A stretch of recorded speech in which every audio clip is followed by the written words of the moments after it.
اعوذ باللہ من الشیطان اللعین الرجیم بسم اللہ الرحمن الرحیم الحمد للہ وکفا وسلام علی عبادہ الذین اصطفیٰ. درود بھیجئے محمد و علیہ وسلم.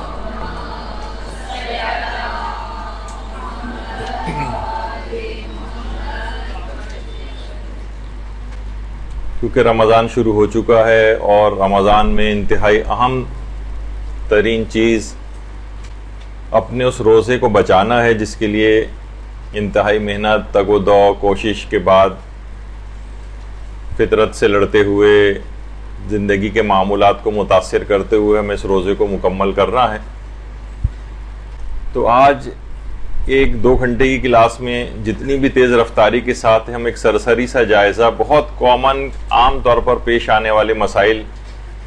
جو روزے سے متعلق ہیں، رمضان سے متعلق ہیں، وہ آپ کی خدمت میں پیش کریں گے. دیکھیے، اتنی اہم ترین یہ عبادت ہے، پہلے تو اس کو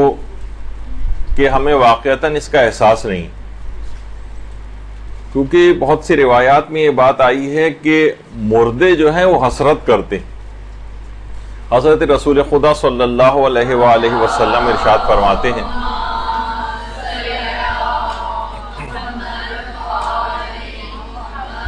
کہ ہر رات ملک الموت پکارتا ہے کہ اے مرنے والو، آج کے دن تم کس پر رشک کرتے ہو جبکہ تم بتائی ہوئی ہولناکیوں کو اپنی آنکھوں سے دیکھ چکے ہو. تو مردے جواب دیتے ہیں، ہم مومنین کی مسجدوں پر رشک کرتے ہیں کہ وہ نماز پڑھ رہے ہیں اور ہم نماز نہیں پڑھ سکتے. وہ زکوٰۃ دیتے ہیں، ہم زکوٰۃ نہیں دے سکتے، یعنی جو مالی واجبات ہیں. وہ ماہ رمضان کے روزے رکھتے ہیں، ہم ماہ رمضان کے روزے نہیں رکھ سکتے. جو کچھ ان کے اہل و عیال سے بچ جاتا ہے وہ اسے صدقہ کرتے ہیں، ہم نہیں کر سکتے. وہ اللہ کو زیادہ یاد کرتے ہیں، ہم زیادہ یاد نہیں کر سکتے.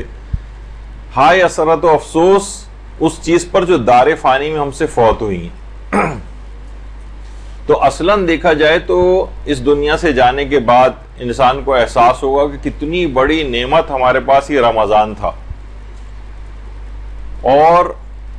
تو بہرحال ان کی وہ حسرت ابھی سے ہم کو پتہ چل گئی،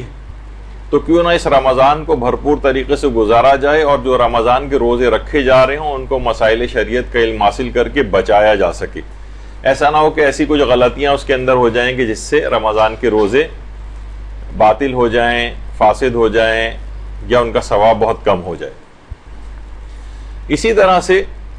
دیکھیے، اتنا عظیم یہ مہینہ ہے کہ حضرت امیر المومنین علیہ الصلوۃ والسلام نے اللہم صلی علی محمد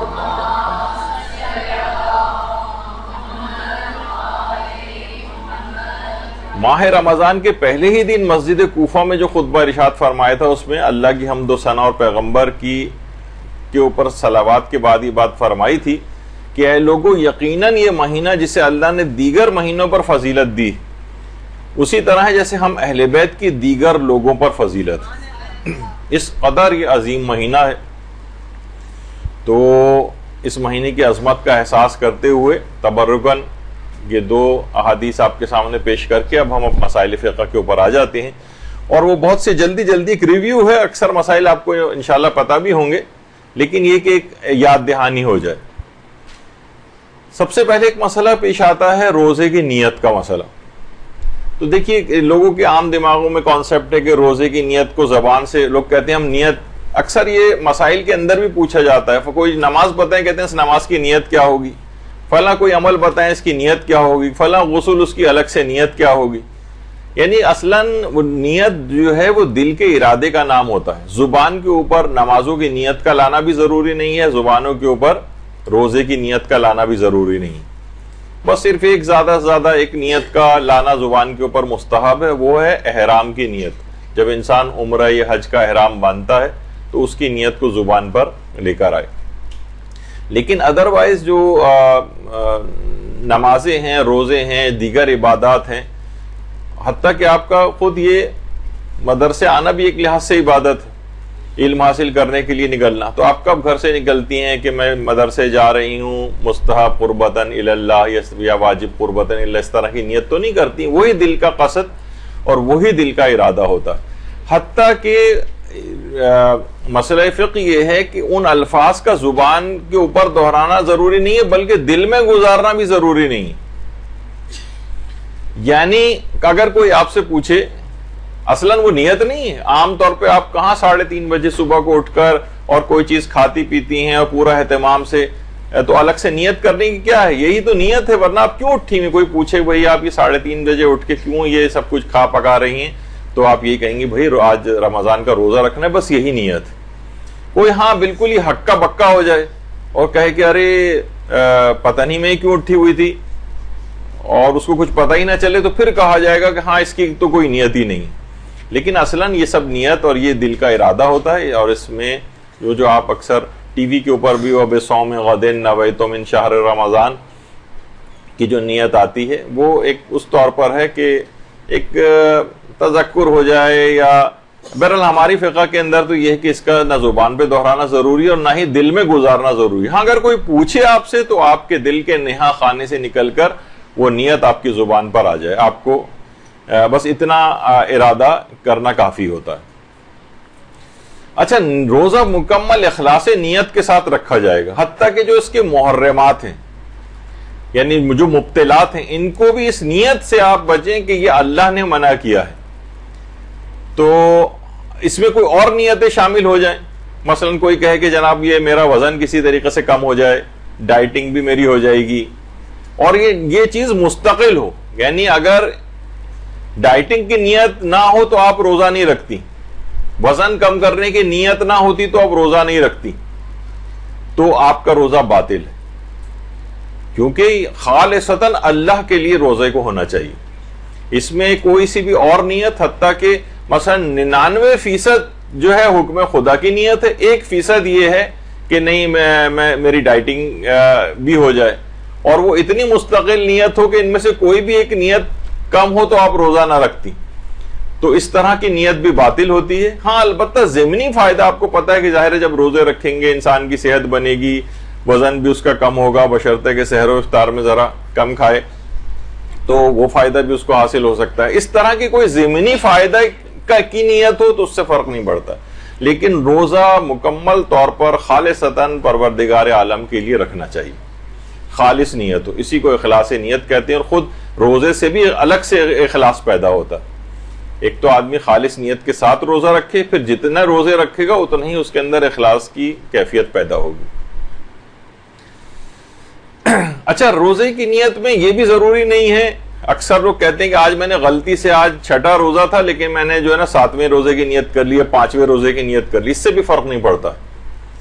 یعنی اصلاً بس ماہ رمضان کے روزے کی نیت، اس میں عدد کا کوئی فرق آ جائے کہ آج آپ نے 6 روزے کے بجائے 5واں کہہ دیا، 10ویں روزے کے بجائے 11واں کہہ دیا، اس سے کوئی فرق نہیں پڑتا، روزہ پھر بھی ٹھیک رہے گا. عدد کا کوئی فرق اس کے اندر آ جائے، کوئی معین کرنا ضروری بھی نہیں، اور غلطی ہو جائے تو بھی روزہ صحیح رہتا ہے. حالت روزہ میں بہت لوگ کہتے ہیں کہ یہ مثلا اپنا منہ کو صاف کرنا، ٹوتھ برش کرنا، ٹوتھ پیسٹ کرنا، تو یہ بالکل جائز ہے. حتیٰ کہ بہت سے لوگ یہ بھی کہتے ہیں کہ بھئی آپ نے کیسے جائز کہا، اس میں تو جو ہم پیسٹ استعمال کرتے ہیں اس کا تو ذائقہ بھی ہمیں اپنے منہ میں محسوس ہوتا ہے، اس کی ٹھنڈک محسوس ہوتی ہے، اس سے بھی کوئی فرق نہیں پڑتا ہے. ٹوتھ پیسٹ کو بھی استعمال کیا جا سکتا ہے، اور اگر صرف برش کیا جا رہا ہو اور پیسٹ نہ لگایا جائے تو بھی وہ جائز ہے. البتہ وہ ایک کراہیت والے ایک پہلو کے اندر ممکن ہے کوئی چیز جائے، اس میں بھی اگر بہت زیادہ تفصیل میں جائیں تو اکثر مجتہدین اس کو لکھ دیتے ہیں. لیکن ہماری فقہ میں قاعدہ تسامح، یعنی روایت اگر زیادہ ثابت نہیں بھی ہوتی تب بھی اس کو فقہا کیونکہ ذکر کرتے آئے ہیں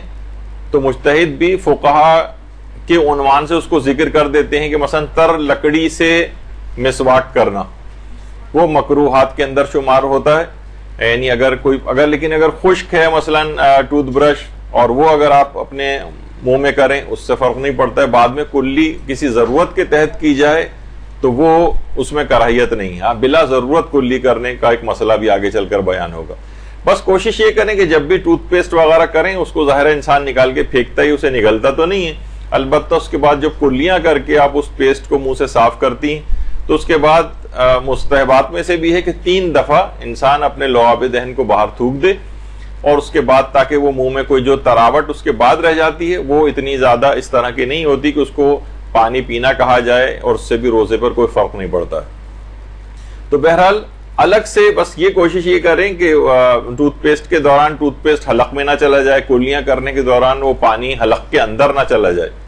لیکن منہ کے اندر ہی رہے، اور اس کے بعد آپ اسے پھینک دیں۔ اس کے بعد جو تری یا گیلاہٹ ٹائپ کی ایک عمومی طور پر منہ کے اندر رہ جاتی ہے وہ روزہ اس سے ٹوٹتا نہیں، تو اس میں کوئی فرق نہیں پڑتا، روزے میں ٹوتھ برش کرنے کی اجازت ہے۔ بہت سے لوگوں کا گلا وغیرہ خراب ہو جاتا ہے تو وہ غرارے کرنا چاہتے ہیں، غرارے کرنا بھی بالکل جائز ہے، لیکن اس طرح سے غرارے کریں کہ پانی حلق میں نہ جائے، کیونکہ اگر غرارے کے دوران پانی حلق میں چلا گیا تو بھی روزہ باطل ہو جائے گا۔ لیکن اگر اس سے اپنے آپ کو بچاتے ہوئے اچھا سادے پانی کے غرارے کریں، نیم گرم پانی سے جو عام طور پر ہوتے ہیں وہ بھی جائز ہے، اور کوئی دوا وغیرہ اس کے اندر ڈال کے اگر کوئی غرارے کیے جائیں، کوئی بھی اینٹی سیپٹک ٹائپ کی کوئی چیز، عام طور پر اینٹی بیکٹیریل وغیرہ اس کے اندر بہت سی کچھ اس طرح کی چیزیں آتی ہیں جو اس کے قطرے وغیرہ ڈال کے غرارے کیے جاتے ہیں، وہ بھی بالکل جائز ہے۔ بس حلق کے اندر کوئی چیز جانی نہیں چاہیے، یہ ایک اصول یاد رکھیں، تو اس سے پھر منہ میں کوئی بھی چیز آپ لے کر جائیں تو اس سے روزے پر فرق نہیں پڑتا۔ اسی طرح سے حالت روزہ میں پانی یا کسی بھی مائع چیز سے کلیاں کرنا، اور وہ بھی بلا وجہ۔ مثلا ہمیں بہت پیاس لگ رہی ہے، منہ بہت خشک ہوا جا رہا ہے، ہم بار بار کلیاں جا کر رہے ہیں، یہ کام جائز ہے، اس سے روزہ تو نہیں ٹوٹتا ہے، البتہ روزے کا ثواب کم ہو جاتا ہے۔ اچھا کوئی بھی مائع چیز، یعنی اس کو پانی بھی ہو سکتا ہے، اس پانی کے علاوہ بھی کوئی چیز ہو سکتی ہے، حلق سے کوئی چیز نیچے نہ اترے، لیکن بہرحال بلا وجہ کوئی بھی چیز اگر منہ میں ڈالی جائے گی بلا وجہ، اور اس کے اندر ٹھنڈک پہنچانے کے لیے کلیاں کرنا، اپنے منہ کو اندر سے ٹھنڈا کرنے کے لیے، اس سے روزے کا ثواب کم ہو جائے گا، لیکن روزہ ٹوٹے گا نہیں، بس حلق میں کوئی چیز جانی نہیں چاہیے۔ اچھا اسی طرح سے لوگ بہت پریشان ہوتے ہیں کہ ہم حالت روزہ میں سر پر تیل لگا سکتے ہیں نہیں لگا سکتے، جسم پر تیل کی مالش کر سکتے ہیں نہیں کر سکتے، اسی طریقے سے بالوں میں خضاب لگانا، کلر لگانا، مہندی لگانا، اس سے بھی روزوں کے اوپر کوئی فرق نہیں پڑتا، چاہے لوگ یہ کیوں نہ کہیں کہ بھئی یہ تو سارا تیل ہمارے جسم کے اندر جذب ہو رہا ہے، کھال کے ذریعے کوئی چیز جذب ہوتی ہے، اس سے بھی کوئی فرق نہیں پڑتا۔ حتیٰ کہ بہت سی دوائیں ایسی ہیں، جیسے بہت سے مریض تو نہیں، بہت سے جو عام طور پر سگریٹ وغیرہ چھوڑنا چاہتے ہیں تو وہ سگریٹ ان کو ایک نکوٹین کی مقدار چاہیے ہوتی ہے، تو ایک نکوٹین پیچ کے نام سے بھی آتا ہے، وہ اسکن کے اوپر لگا لیتے ہیں تو سلو ریلیز کے طور پر نکوٹین جسم کے اندر کھال کے ذریعے جاتی رہتی، اس سے بھی فرق نہیں پڑتا ہے۔ اصل میں حلق سے کوئی چیز نیچے نہ اترے، تو سر پر تیل یا جلد پر تیل لگانے سے وہ اگر جسم کے اندر جذبی ہو جائے اس سے روزہ نہیں ٹوٹتا، سر پہ مہندی بھی لگائی جا سکتی ہے، سر پہ خضاب بھی لگایا جا سکتا ہے، اس سے بھی کوئی فرق نہیں پڑتا۔ اسی طرح سے لوگ کہتے ہیں کہ بھائی جب بلا وجہ کلیاں کرنا مکروہ ہے تو پھر نہانا بھی مکروہ ہونا چاہیے، عام طور پر ٹھنڈک پہنچانے کے لیے نہانا یہ مکروہ نہیں، یعنی انسان کتنی ہی بھی دفعہ جائے اور جا کر بار بار بھی نہا کر اگر آ رہا ہو تو یہ مکروہ نہیں، اور بالکل بغیر کراہیت کے یہ چیز جائز ہے۔ اچھا کچھ لوگ یہ تاثر لیتے ہیں کہ ہم شاور سے نہیں نہا سکتے، کیونکہ جب ہم شاور سے نہاتے ہیں تو ہمارا پورا سر پانی سے ڈھک جاتا ہے ایک لحاظ سے، تو ان کے دماغ میں وہ والا مسئلہ آتا ہے کہ پورے سر کو پانی میں ڈبونے سے روزہ باطل ہوتا ہے۔ تو شاور میں اس قسم کا کوئی مسئلہ نہیں ہوتا ہے، وہ ابھی آگے چل کر آئے گا کہ تیراکی وغیرہ میں اگر کر رہے ہوں یا مثلا سوئمنگ پول کے اندر نہا رہے ہوں تو اس وقت کا ایک مسئلہ اختلاف مراجع کے ساتھ ابھی آگے آئے گا، لیکن شاور سے عمومی طور پر نہانے سے کوئی فرق نہیں پڑتا ہے۔ پورا سر بھی اگر اس کا جو پانی جا رہا ہے، اول تو پورے سر اس طرح سے پانی کے اندر ڈوبتا نہیں ہے تو اس سے کوئی فرق نہیں پڑتا، حتیٰ کہ مکروہ بھی نہیں۔ اچھا بہت سے لوگ اس پہ بھی پریشان ہوتے ہیں کہ حالت روزہ میں، بلکہ بہت سارے لوگوں کا یہ کہ عطر لگانے سے یا عطر کو سونگھنے سے روزہ باطل ہو جاتا ہے، یا باطل نہیں ہوتا تو مکروہ تو ہو ہی جاتا ہے، جبکہ ایسا کچھ نہیں ہے۔ جتنے بھی عطریات ہیں روزے میں وہ استعمال بھی کیے جا سکتے ہیں، بلکہ باعث ثواب بھی ہے کچھ روایات کے اعتبار سے، اور خوشبو کا لگانا اور خوشبو لگا کے نماز پڑھنا وہ بھی آداب میں سے اور مستحبات وغیرہ میں سے۔ تو روزے دار عطر کو بھی استعمال کر سکتا ہے، اور الکوہل والے پرفیومز وغیرہ کا بھی استعمال کر سکتا ہے۔ عام طور پہ یہ ہوتا ہے لوگ بہت پریشان ہوتے ہیں کہ اس میں تو الکوہل ہے، تو یہ اگر ہم کپڑوں پر لگائیں گے، تو آیت اللہ سیستانی اور جو دیگر مراجع ہیں وہ سب اس بات کی اجازت دیتے ہیں یہ صنعتی الکوہل ہے، یہ نجس نہیں ہوتا، یہ پاک ہوتا ہے، تو اس کو کپڑوں پر لگا کر اور جسم کے اوپر لگا کر بھی نماز بھی پڑھی جا سکتی ہے، اور حالت روزہ میں بھی اس میں کوئی ممانعت نہیں ہے، کوئی فرق نہیں پڑتا۔ اچھا، لوگ کہتے ہیں کہ ہلکی خوشبو تو صحیح، لیکن بہت ہی تیز خوشبو عام طور پر، تو اس کو بھی لگانا یا اس کو بھی سونگھنا یہ بھی روزے کو باطل نہیں کرتا۔ خوشبو خواہ کتنی ہی تیز کیوں نہ ہو، اس کو لگانے سے روزے کے اوپر کوئی فرق نہیں پڑتا ہے، نہ روزہ باطل ہوتا ہے، نہ روزہ مکروہ ہوتا ہے، اور اس میں کوئی حرج نہیں ہے۔ تو یہ ایک دماغ میں رہے مسئلہ۔ اچھا، بہت سے لوگ عام طور پر ایک مسئلہ یہ ہے کہ خوشبودار گھاس کا اور خوشبودار جڑی بوٹیوں وغیرہ کا سونگھنا مکروہ، تو لوگ عام طور پر پھول سونگھنے میں بھی اس کو سمجھتے ہیں کہ اگر ہم پھول سونگھیں گے تو یہ روزے میں مکروہ ہے، تو پھول سونگھنا یا عطر سونگھنا یا پرفیوم وغیرہ سونگھنا یہ مکروہ نہیں ہے، اور یہ فقط خوشبودار گھاس اور خوشبودار جڑی بوٹیوں کا مسئلہ ہے۔ دیکھیے، جب بھی مکروہات یا جب بھی آپ وہ چیز پڑھتی ہیں تو آپ خود سے قیاس نہیں کر سکتے اس کے اوپر۔ جیسے بہت سے لوگوں نے اس پہ قیاس کرنا شروع کر دیا کہ جب کلیاں ٹھنڈے پانی سے کرنا، یعنی اپنے منہ کو ٹھنڈک پہنچانے کے لیے اگر ہم کر رہے ہیں بلا وجہ، تو اسی طریقے سے بلا وجہ نہانا بھی مکروہ ہونا چاہیے، یہ قیاس ہے۔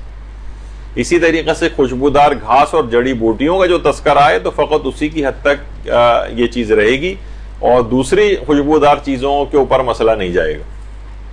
تو پھول سونگھنا یہ الگ سے لکھ کر بھی آیت اللہ سیستانی کے آفس کے لحاظ سے بھی معلوم کر لیا گیا، تو وہاں سے بھی انہوں نے کہا کہ پھول سونگھنا یہ کراہیت نہیں ہے، البتہ خوشبودار گھاس کو سونگھنا یا خوشبودار جڑی بوٹیاں وغیرہ سونگھنا یہ مکروہ ہے۔ اچھا، اب منہ میں ظاہر ہے لعاب دہن پیدا ہوتا ہے، اور حالت روزہ میں جان بوجھ کر انسان اگر اب تھوک کو نگلے تو اس سے بھی روزے پر کوئی فرق نہیں پڑتا۔ لوگ عام طور پر یہ ہوتا ہے، بہت سے لوگ حالت روزہ میں بار بار جا کر تھوک رہے ہیں، بار بار باتھ روم جا رہے ہیں، بیسن میں جا رہے ہیں، تو اس کی کوئی ضرورت نہیں ہے، اور اس سے روزے پر کوئی فرق نہیں پڑتا۔ اچھا، اسی طرح اگر کوئی لذیذ چیز دیکھ کر منہ میں پانی بھرائے، جیسے ابھی آپ کے ساتھ ہو رہا ہے، تو اس سے بھی روزہ باطل نہیں ہوتا۔ مثلا بعض اوقات کسی کھٹی چیز کو دیکھ کر یا مثلا سونگ کر یا کسی لذیذ چیز کا تصور دماغ میں ہم لے کر آئیں اور منہ میں پانی بھر آئے، ایک تو ہوتا ہے کہ نارمل لعاب دہن، اور ایک ہوتا ہے کہ نہیں، ان وجوہات کی بنا پر منہ میں پانی بھر آ رہا ہے اور ہم گھٹا گھٹ اس کو پی رہے ہیں، اس سے بھی کوئی فرق نہیں پڑتا ہے، روزہ بالکل آپ کا صحیح رہے گا، نہ باطل ہوگا نہ مکروہ ہوگا، کوئی فرق نہیں پڑتا ہے۔ اسی طرح سے ہاں، انسان اگر پیاس کی وجہ سے کلی کرے، یعنی پانی منہ میں گھمائے اور بے اختیار حلق سے پانی نیچے چلا جائے، تو اس روزے کو بھی مکمل کرنا ہوگا، اور بعد رمضان اس روزے کی قضا بھی کرنا پڑے گی۔ ہاں، روزے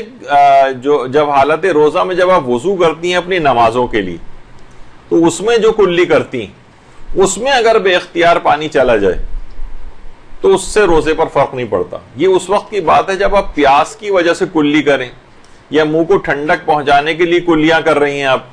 اور بے اختیار پانی حلق سے نیچے چلا گیا، تو روزہ ٹوٹ جائے گا۔ لیکن کیا ہے کہ اس میں آپ کو اس دن پورا امساک کرنا پڑے گا، یعنی تمام روزہ توڑنے والی چیزوں سے بھی اپنے آپ کو بچانا ہے، اور بعد رمضان اس روزے کی قضا بھی کرنی۔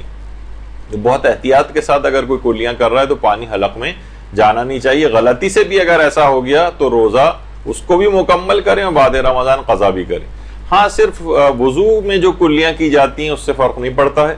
وضو میں آپ کلیاں کر سکتی ہیں، اور اس میں بے اختیار اچانک سے پانی حلق کے اندر چلا گیا، وہ مبطل روزہ نہیں، اس سے روزہ بھی نہیں ٹوٹتا ہے، بعد رمضان کوئی قضا وضا بھی نہیں کرنا ہے۔ بلکہ بعض مراجع تو وضو میں بھی دو حصوں میں تقسیم کرتے تھے۔ ایک ہوتا ہے واجب نماز کے لیے وضو کرنا، جس میں مرحوم آیت اللہ خوئی شامل تھے۔ آیت اللہ سیستانی نے واجب وضو اور مستحب وضو کی کوئی الگ الگ نہیں کیا اس کو، اور کہا کہ وضو میں اگر جو کلی کرتا ہے اس میں بے اختیار چلا جائے تو نہیں ٹوٹتا ہے۔ لیکن آیت اللہ خوئی کہتے تھے واجب نماز کے لیے جو وضو کر رہے ہیں اس میں پانی چلا جائے تو نہیں ٹوٹتا ہے، اگر غلطی سے ایسا ہو جائے۔ لیکن اگر آپ مستحب وضو کر رہے ہیں، ایسے ہی پاک ہونے کے لیے کر رہے ہیں، آپ کے لیے کوئی ضروری نہیں ہے کہ آپ وضو کرتے، لیکن آپ تو اس میں اگر کلی کرنے کے درمیان پانی چلا گیا تو وہ فرماتے تھے کہ نہیں اس کو بھی مکمل کر کے بعد رمضان اس کی بھی قضا کرنی پڑے گی. لیکن بہرحال یہ میں نے اس میں مجتہدین کا ایک اختلاف تھا، تو عام طور پر کلی کرنے میں یہ والی احتیاط کی جائے. اچھا، اب ایک مسئلہ یہ بھی ہے کہ بہت سے لوگ فوراً، کیونکہ بہت کامن پیش آنے والے، ہم جلدی جلدی مسئلوں کو مکمل کر رہے ہیں، اس میں بہت سی تفصیل میں جا بھی نہیں رہے، لیکن ایک ریویو ہو جائے تاکہ ایک سرسری جائزہ. کوئی شخص اگر کھا پی رہا ہے بھول کر تو اس کو بتانا واجب نہیں. دیکھیے کتنی چیزیں ایسی ہیں کہ جو واجب نہیں ہوتی. کتنے علماء سے پوچھا گیا، مثلا کوئی قاری قرآن اگر قرات قرآن کر رہا ہے اور وہ کوئی غلطیاں کر رہا ہے تو ہمیں کیا بتانا واجب ہے؟ تو علماء نے کہا نہیں، بتانا واجب نہیں. اسی طریقے سے اگر کوئی شخص بھولے سے کھا پی رہا ہے اس کو بتانا واجب نہیں، حتیٰ کہ بعض اوقات اس کو پتا نہیں ہے کہ فلاں چیز نجس ہے اور وہ کھا پی رہا ہے، اس کو بھی بتانا واجب نہیں. کوئی شخص نے مثلا کسی کے کپڑوں پر کوئی نجاست گر گئی، ہمیں پتا ہے کہ اس کے کپڑے پہ پیشاب کی نجاست گری ہے، یا جس جگہ پہ بیٹھا ہوا تھا جگہ گیلی تھی، ایک بچہ پیشاب کر کے گیا تھا، یہ بیٹھ گیا، یہ سوچا رہا تھا کہ شاید پانی وغیرہ پڑا ہوا ہے، ہمیں بتانا واجب نہیں. ارے یہ تو پیشاب تھا، آپ جا کے پاک کیجیے، اس کو زحمت میں ڈالنے کی واجب نہیں ہے. اس سے مراد یہ نہیں کہ حرام ہے، بتا سکتے ہیں لیکن واجب نہیں ہے آپ پر بتانا. اسی طریقے سے اگر کوئی شخص بھول کر کھا پی رہا ہے تو اس کو بھی بتانا واجب نہیں. اسی طریقے سے مثلا اگر کوئی نماز فجر کا ٹائم ہے اور گھر میں کوئی پڑا ہوا سو رہا ہے اور وہ عام طور پر اٹھ کے نماز پڑھتا ہے لیکن آج نیند کا غلبہ زیادہ ہے، اس کو اٹھانا بھی واجب نہیں. ہاں اگر کوئی یہ کہہ کے سویا ہے کہ بھائی میں اب کل بہت تھکا ہوں، میں نماز فجر کے لیے مجھے نہیں اٹھانا، اس کو ضرور اٹھائیے جا کر. وجہ اس کی یہ کہ یہ گناہ کے ارادے کے ساتھ سویا ہوا ہے، اور وہ جو ہے اسے ہم کہتے ہیں کہ شبہ موضوعیہ میں سویا ہوا ہے اور حالت نیند میں ہے، نیند کا غلبہ زیادہ ہے، اسے اٹھانا واجب نہیں. تو بہت سی چیزیں، اس کی بہت سی مثالیں، ابھی میں پھر بہت زیادہ طویل بات ہو جائے گی. تو بہرحال یہ کہ مومن اگر کوئی حالت روزہ میں بھول کر کھا پی رہا ہو تو اسے بتانا یا روکنا واجب نہیں ہے، اسے کھانے دیجیے، اور آپ پر یہ لازم نہیں ہے کہ اسے آپ روکیں. اچھا، اب ایک مسئلہ آتا ہے خون کا عطیہ دینے کا مسئلہ. کیا حالت روزہ میں خون ڈونیٹ کر سکتے ہیں کسی کو؟ تو جواب ہے کہ جی ہاں، جائز ہے، خون کا عطیہ دینا جائز ہے. اچھا، البتہ اگر خون کا عطیہ دینا کمزوری کا سبب ہو، یعنی ویکنس ہو رہی ہے، اس سے بہت معمولی ویکنس ہو تو وہ تو شاید اتنی کاؤنٹ نہ ہو، لیکن زیادہ کمزوری اگر ہو رہی ہے تو پھر خون کا دینا مکروہ. ہاں لیکن اگر کسی کی بالکل ہم ہاسپٹل میں گئے ہوئے ہیں، کوئی ہمارا عزیز زخمی ہو گیا اور فوری طور پر خون کی ضرورت ہے اور ورنہ اس کی جان چلی جائے گی اگر خون نہیں دیا، تو اس وقت تو ظاہر ایک جان بچانی واجب ہے، تو اس مکروہ کام کا خیال نہیں کیا جائے گا، بلکہ ہو سکتا ہے کہ خون کا عطیہ دینا اس وقت واجب بھی ہو جائے. لیکن عمومی حالات میں کسی جگہ کیمپ لگا ہوا ہے، کہیں کوئی ایسی ایمرجنسی نہیں ہے، بہت سارے لوگ لائن بنا کے خون دے رہے ہیں، بعد میں مریضوں کے ہی کبھی کام آئے گا، اور خون دینا کمزوری کا سبب ہو رہا ہو، ویکنس کا سبب ہو، تو پھر خون کا دینا مکروہ، حتیٰ کہ بلڈ ڈونیٹ کرنا بھی مکروہ ہوگا، یعنی عمومی حالات کے اندر. لیکن اگر بہت زیادہ ضرورت ہے، ایمرجنسی میں کہیں ضرورت پیش آ گئی ہے، یا کوئی زخمی سامنے ہی ہے اور اسی وقت اس کو ضرورت ہے، تو پھر اس کا ایک مسئلہ الگ ہے، اس وقت پھر اس مکروہ وغیرہ کا خیال نہیں کیا جائے گا. اچھا، جس طرح سے خون دینا یا خون جسم سے اس طرح سے نکالنا، اصلاً آج کل ایک طریقہ علاج ہجامہ بھی رائج ہو گیا ہے، کپنگ جس کو کہتے ہیں، جس میں سے خون نکالا جاتا ہے جسم سے. تو کپنگ کے ذریعے، ہجامہ کے ذریعے، وہ بھی اگر اس کا خون کا نکلنا کمزوری کا سبب ہو تو وہ کام مکروہ ہو جاتا ہے. اگر ہجامہ کروایا جائے، کہ بلکہ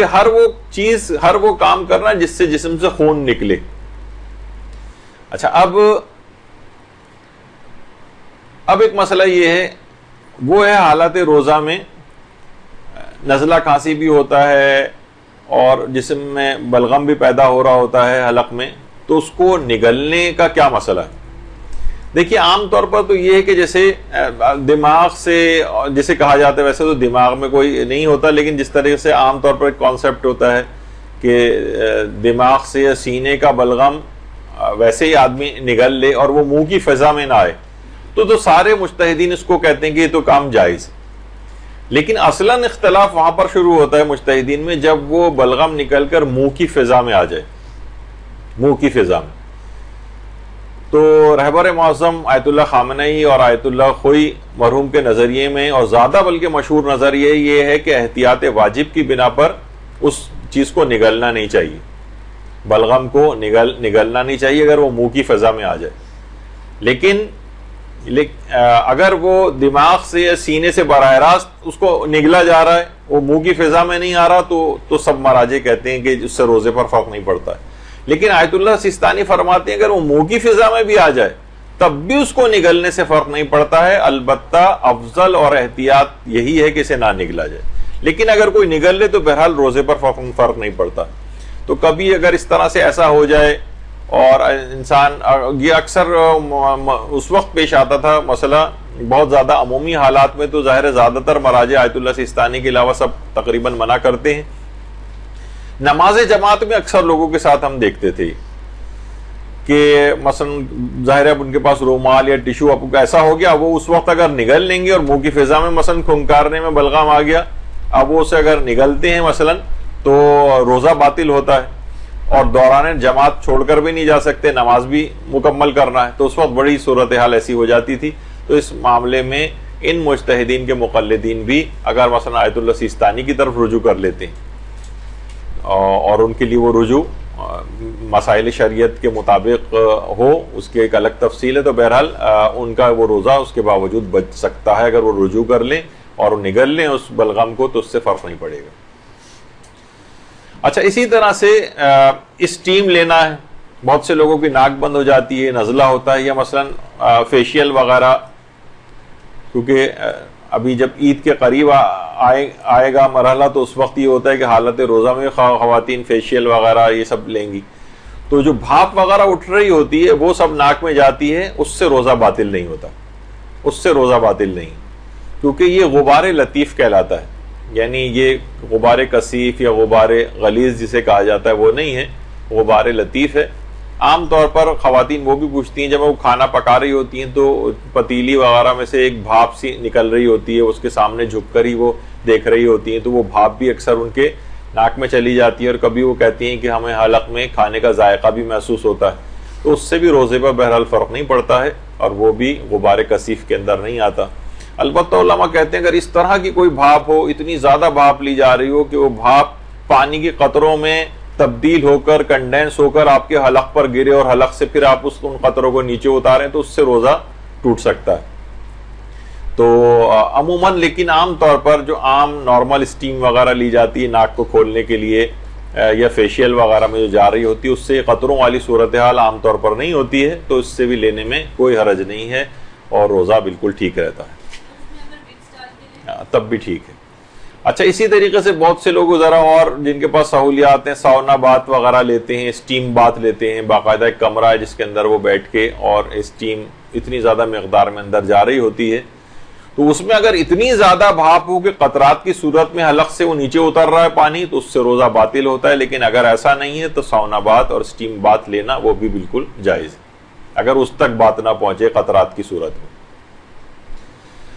اچھا، اب مسئلہ آتا ہے غبار غلیظ کا. یہ جو کثیف جسے کہتے ہیں غبار کثیف، غلیظ اصل میں گاڑھے کو کہتے ہیں عربی میں، یعنی ڈینس، یعنی جو عام طور پر بہت گاڑھا دھواں ہوتا ہے جیسے بسوں میں سے نکل رہا ہوتا ہے یا اور کوئی لکڑی یا کوئی چیز جلائی جائے اس میں سے نکل رہا ہوتا ہے، تو وہ اگر حلق تک پہنچ جائے اور اس صورت میں ہے کہ وہ شخص متوجہ بھی ہو اور احتیاط بھی کر رہا ہو کسی طریقے سے دھواں میری ناک میں نہ جائے، یعنی اگر اس نے احتیاط نہیں کی، متوجہ بھی تھا کہ ہاں یہ دھواں اندر جا رہا ہے اور اس نے احتیاط نہیں کی، تو پھر احتیاط واجب کی بنا پر اس کا روزہ باطل ہو جاتا ہے. یعنی اگر کوئی شخص کہیں بس کھڑی ہوئی ہے اور وہ خوب دھواں نکال رہی ہے اور وہ شخص وہیں کھڑے ہو کے جانتے بوجھتے بھی وہیں کھڑا ہے اور کوئی پرواہ نہیں کر رہا اور دھواں سانس کے ذریعے اندر لے رہا ہے، تو اس کا روزہ احتیاط واجب کی بنا پر باطل ہو جائے گا، دھواں اگر اتنی مقدار میں اس کے اس طرح سے اندر جا رہا ہے. لیکن اگر وہ شخص یا تو متوجہ ہی نہیں ہے، مثلا کوئی ایک دم سے ایکسیڈنٹ ہوا، بس کھڑی ہوئی ہے، دھواں بھی نکل رہا ہے اور وہ متوجہ نہیں ہے کہ دھواں اور پھر اندر چلا گیا اس کے بے خیالی میں، اس سے روزہ نہیں ٹوٹے گا. یا اس نے احتیاط کی اور پھر بھی دھواں اندر چلا گیا، وہ سانس کو روک رہا ہے، ناک کے اوپر اپنے ہاتھ کو رکھ رہا ہے، ناک پہ لا کے کوئی رومال رکھ رہا ہے اور پھر کوئی دھواں اندر چلا گیا، اس سے بھی روزے پر فرق نہیں پڑتا۔ تو دھوئیں کا اس لحاظ سے بچنے، یعنی پوری کوشش کرے انسان کہ اس سے بچے، پھر بھی دھواں اگر اندر چلا جائے تو اس سے روزے پر کوئی فرق نہیں پڑتا۔ یہی وجہ ہے کہ سگریٹ جو ہے، سگریٹ کا پینا اسی وجہ سے کہ اس کے جو کثیف دھواں ہوتا ہے وہ انسان پیتا ہے، وہ اس کے پھیپھڑوں میں جاتا ہے، وہ اس حلق میں سے جو ہے وہ اس لحاظ سے گزر رہا ہوتا ہے دھواں، احتیاط واجب کی بنا پر سگریٹ پینے سے اسی وجہ سے روزہ باطل بھی ہو جاتا ہے۔ تو دھوئیں کا ایک مسئلہ یہ ہے، متوجہ ہو اور احتیاط کرنے کے باوجود حلق تک پہنچ جائے تو اس سے روزہ باطل نہیں ہوتا، یعنی متوجہ ہونے کی صورت میں اور احتیاط کرنے کے باوجود، متوجہ نہیں تھا اور چلا گیا تب بھی روزہ ٹھیک رہتا۔ اچھا، عام طور پر لوگ کہتے ہیں کہ بھئی اس طرح سے تو بہرحال جو دھواں، جو کثیف دھواں ہے وہ ایک الیکٹرانک سگریٹ بھی جو ہے ایک آ گئی۔ تو آیت اللہ سیستانی سے یہ بھی پوچھا گیا تو وہاں سے یہی جواب آیا کہ احتیاط واجب کے طور پر روزے کی حالت میں الیکٹرانک سگریٹ کا استعمال بھی جائز نہیں۔ تو یہ بھی ایک مسئلہ ہو گیا۔ اچھا، اسی طرح سے حالت روزہ میں دانت کا نکلوانا یہ مکروہ ہے، اور ہر وہ کام بھی مکروہ ہے جس سے منہ سے خون نکلے، ہر وہ کام، جان بوجھ کے کوئی ایسا کام کرنا۔ اب مثلا بہت سے لوگ کہتے ہیں کہ بھئی ہمیں اس طرح سے ہے کہ اگر ہم ٹوتھ برش کریں گے تو ہو سکتا ہے ہمارے دانتوں سے خون آ جائے یا مسوڑے سے خون آ جائے، تو بہت سے لوگوں کو برش کرنے سے بھی آ جاتا ہے، لیکن انہیں کچھ پتہ نہیں کہ آئے گا یا نہیں آئے گا، کر رہے ہیں، ہو سکتا ہے آئے، ہو سکتا ہے نہ آئے، اس صورت میں پھر مکروہ نہیں ہے، وہ خود بخود نکلنے میں آ جائے گا، یعنی خود ہی جسم میں چوٹ لگ گئی، جسم سے خون نکل آئے، یہ مکروہ نہیں۔ لیکن خود سے جسم سے خون نکالنا، تو حالت روزہ میں دانت کا نکلوانا یہ بھی مکروہ ہے، اور ہر وہ کام بھی مکروہ ہے جس سے منہ سے خون نکلے۔ اچھا، بہت سے لوگ اس میں بھی پریشان ہوتے ہیں کہ حالت روزہ میں اشعار وغیرہ کا پڑھنا، اشعار کا پڑھنا روزے میں مکروہ ہے، سوائے اس کے کہ مثلا خدا کی حمد کی جا رہی ہے، رسول اللہ کے لیے نعتیں پڑھی جا رہی ہیں، ائمہ معصومین کے قصیدے پڑھے جا رہے ہیں، یا نوحے اور مرثیے پڑھے جا رہے ہیں ان کے غم میں، تو یہ اشعار مکروہ نہیں۔ مکروہ عام طور پر اس کے علاوہ جو شاعری، عام طور پر جو غزل کوئی پڑھ رہا ہے، یا عام طور پر آپ دیکھتی ہیں کہ ٹی وی پر افطار سے پہلے کچھ ایسے بیت بازی ٹائپ کے جو پروگرام آ رہے ہوتے ہیں، اگر وہ لوگ روزے سے ہیں مثلا تو ان کا روزہ مکروہ ہوتا ہے۔ یہ مکروہ کے معنی کہ روزے کا ثواب کم ہو جاتا ہے۔ مثلا اگر 100 ثواب ملنا تھا روزے کا تو اب 60 ملے گا، 50 ملے گا، 40 ملے گا، اس کے مطابق ہے کہ کتنا زیادہ، جتنے آپ اشعار پڑھتی جائیں گی اتنا روزہ کا ثواب کم ہوتا جائے گا۔ تو حالت روزہ میں اشعار کا پڑھنا مکروہ ہے، لیکن ان اشعار کا پڑھنا مکروہ نہیں ہے جو کہ مقدس ہستیوں وغیرہ کے لیے کہے جاتے ہیں۔ غلو تو ویسے ہی روزہ نہیں بھی ہے،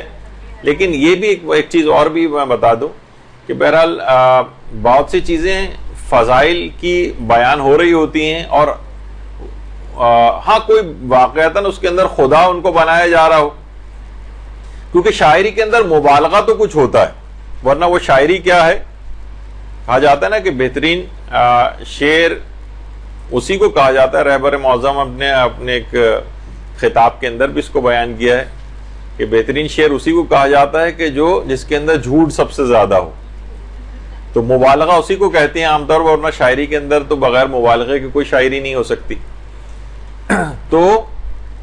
اب ظاہر شاعری میں مثلا کسی کو جو ہے وہ چاند سے تشبیہ دی جا رہی ہوتی ہے، کسی کو سورج سے مثلا تشبیہ دی جا رہی ہے، مبالغہ تو ہے ایک لحاظ سے۔ تو مبالغے کے اندر اصلا جو جھوٹ کے جن مقامات پر جائز ہے اس میں محاورہ اور مبالغہ بھی، محاورے کے اندر جھوٹ بولنا، مثلا کوئی کہہ کہ جناب وہ فلاں تو جو ہے شیر کی مانند ہے، تو آپ کہیں کہ کہاں یہ شیر، اس کی 4 ہاتھ پاؤں پہ چلنے والا جانور شیر ہوتا ہے، تو یہ کیا ہے؟ یہ مبالغہ ہے، یہ محاورہ ہے مثلا۔ تو وہ اس لحاظ سے اشعار کے اندر اس کی اجازت ہوتی ہے. اور لیکن بہت سی چیزیں ایسی ہیں جو پکی غالیانہ ہو، جس کے اندر پورا یہ ثابت کیا جا رہا ہو کہ یہی خدا ہے، تو یقیناً وہ تو روزہ ہو یا نہ ہو، ہر صورت میں اس طرح کے اشعار کہنے کی اجازت نہیں ہے. لیکن بہرحال یہ کہ عموماً شاعری کے اندر جو فضائل وغیرہ بیان ہو رہے ہوتے ہیں اس سے فرق نہیں پڑتا، اور اس کو غلو نہیں کہا جائے گا. سننے سے بھی فرق نہیں پڑتا ہے.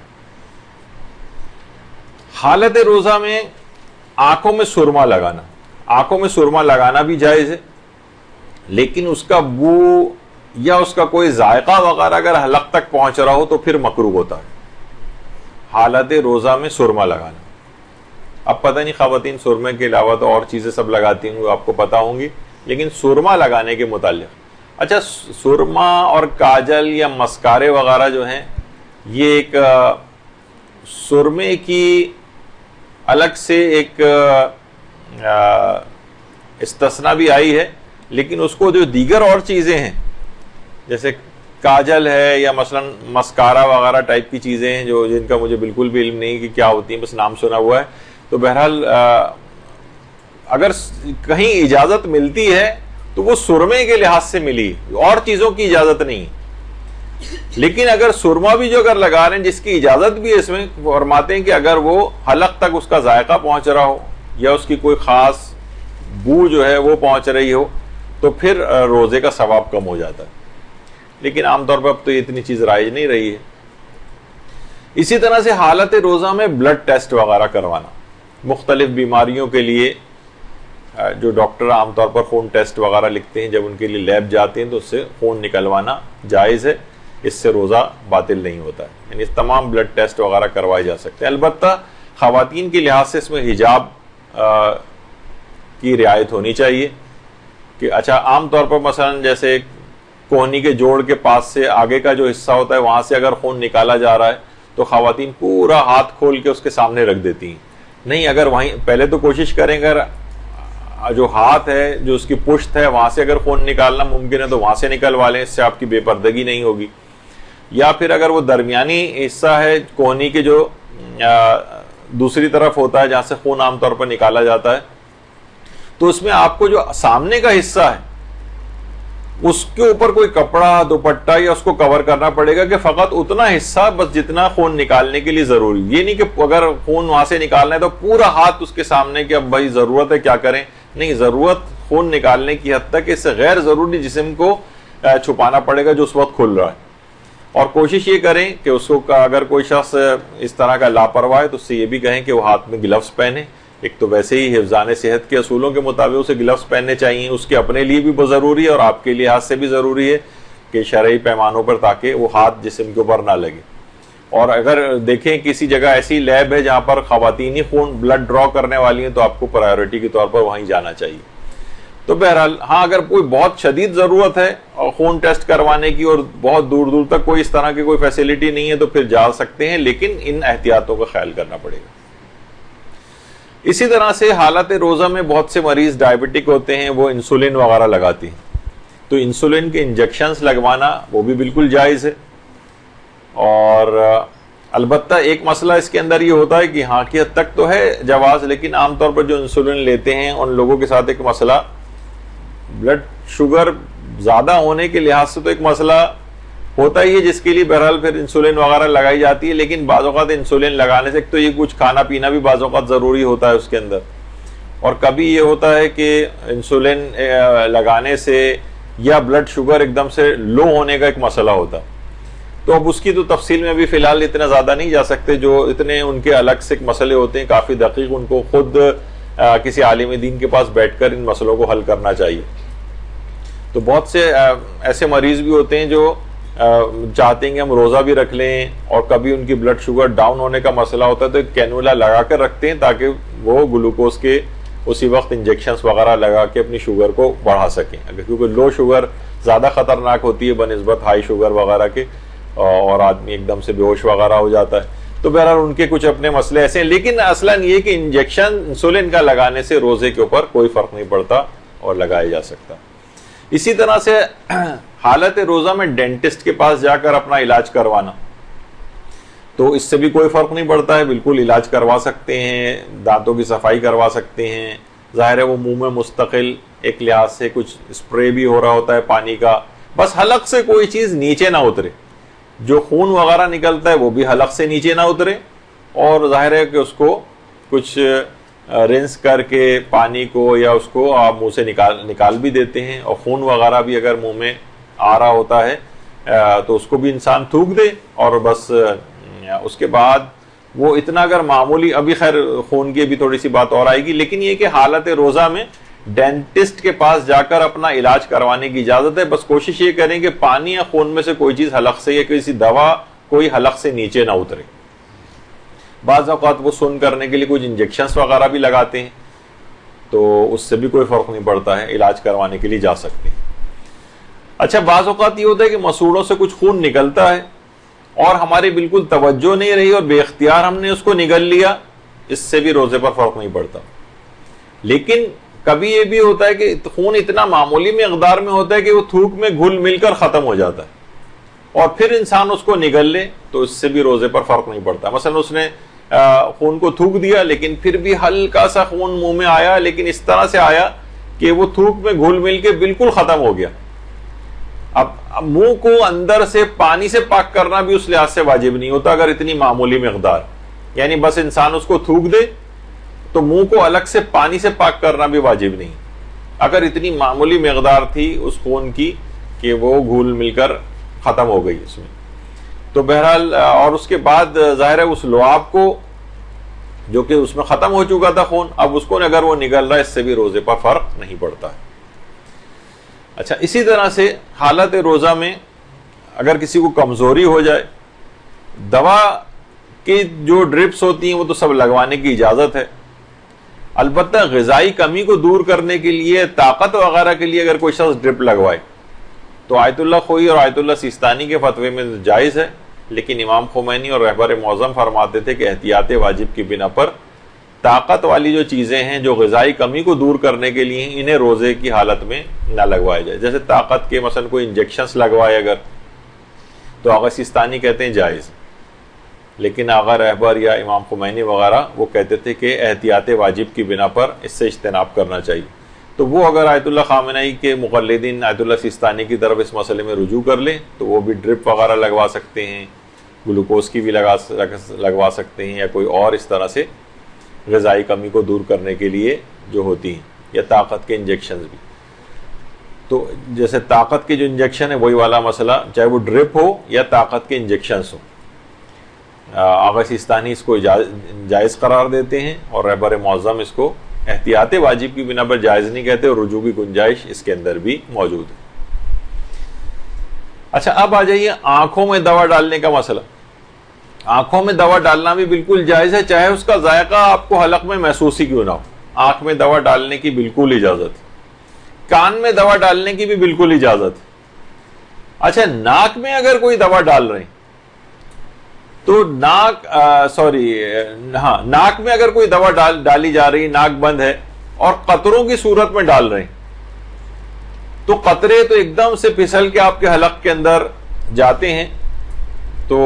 اس کو تو اجتناب کیا جائے. اگر قطرات کی صورت میں اس طرح سے تو وہ تو ایک دم سے حلق میں جائے گا. ہاں، البتہ اگر اسپرے کی صورت میں ہے تو اسپرے میں اس طرح سے وہ نہیں ہوتا ہے کہ وہ باقاعدہ قطرات کی صورت میں حلق سے گزر رہا ہو. اگرچہ اس کا کچھ ذائقہ اس دوا کا جو ہے وہ منہ میں محسوس ہوتا ہے ہمیں بعد میں، لیکن یہ کہ عام طور پر اسپرے وغیرہ جو ہوتے ہیں اس سے روزے پر فرق نہیں پڑتا ہے. بس دوا کوئی جو بھی ہو وہ حلق سے اس طرح سے نیچے نہیں اترنی چاہیے،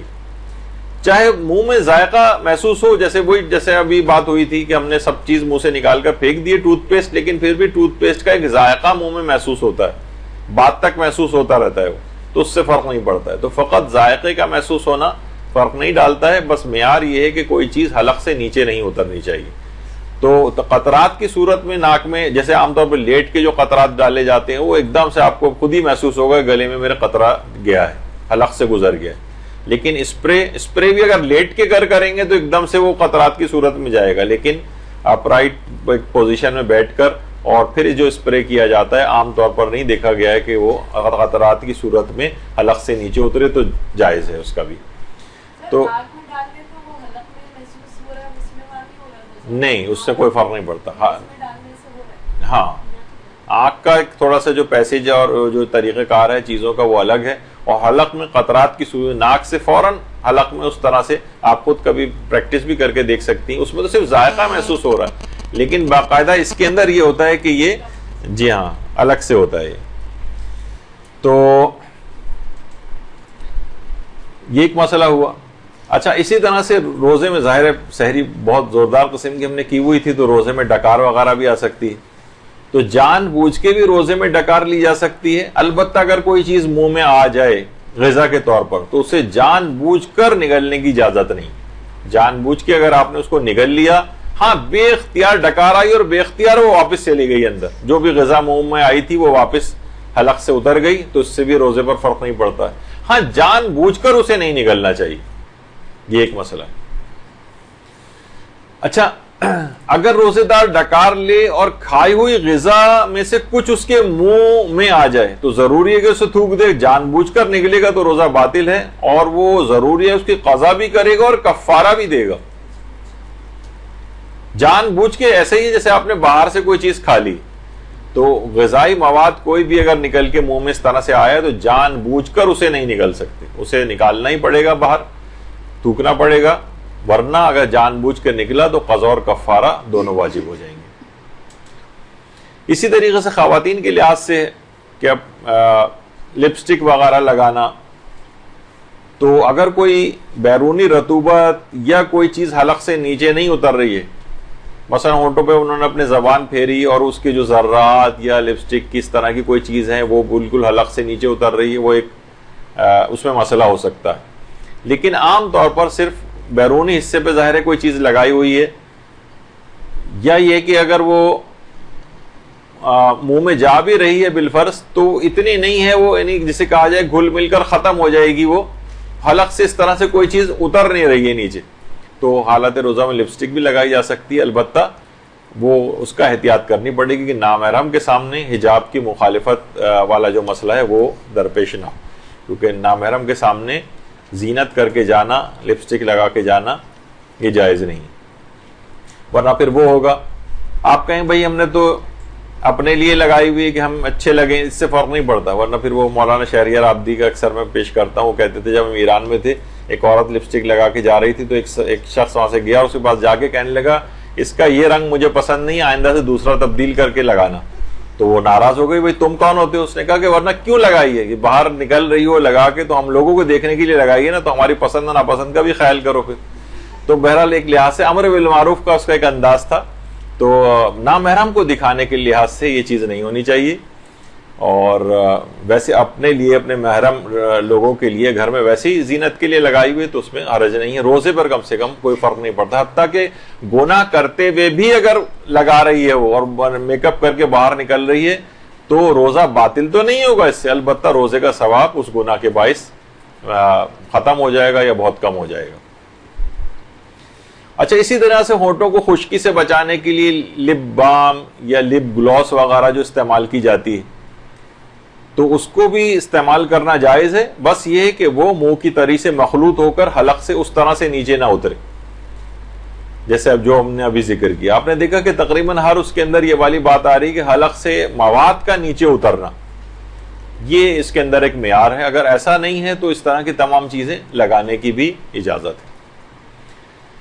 اچھا اسی طرح سے جسم میں جذب ہونے والی چیزیں, مثلا کوئی مرہم لگایا ہوا ہے, مثلا کوئی کریم آپ لگاتی ہیں, بہت سے لوشنز لگاتی ہیں, آئنٹمنٹ لگاتی ہیں, ڈیوڈرنٹس وغیرہ کا استعمال ہوتا ہے, اس میں کچھ اس چیزیں ان میں سے کھال میں جذب بھی ہو جاتی ہیں, ان کے استعمال سے بھی روزہ نہیں پہ کوئی فرق نہیں پڑتا. جیسے تیل بھی کی بھی ابھی اس سے پہلے مثال آئی, یہ تمام چیزیں جسے ان کے اوپر لگانے کی اجازت ہے, حتیٰ مکروہ بھی نہیں.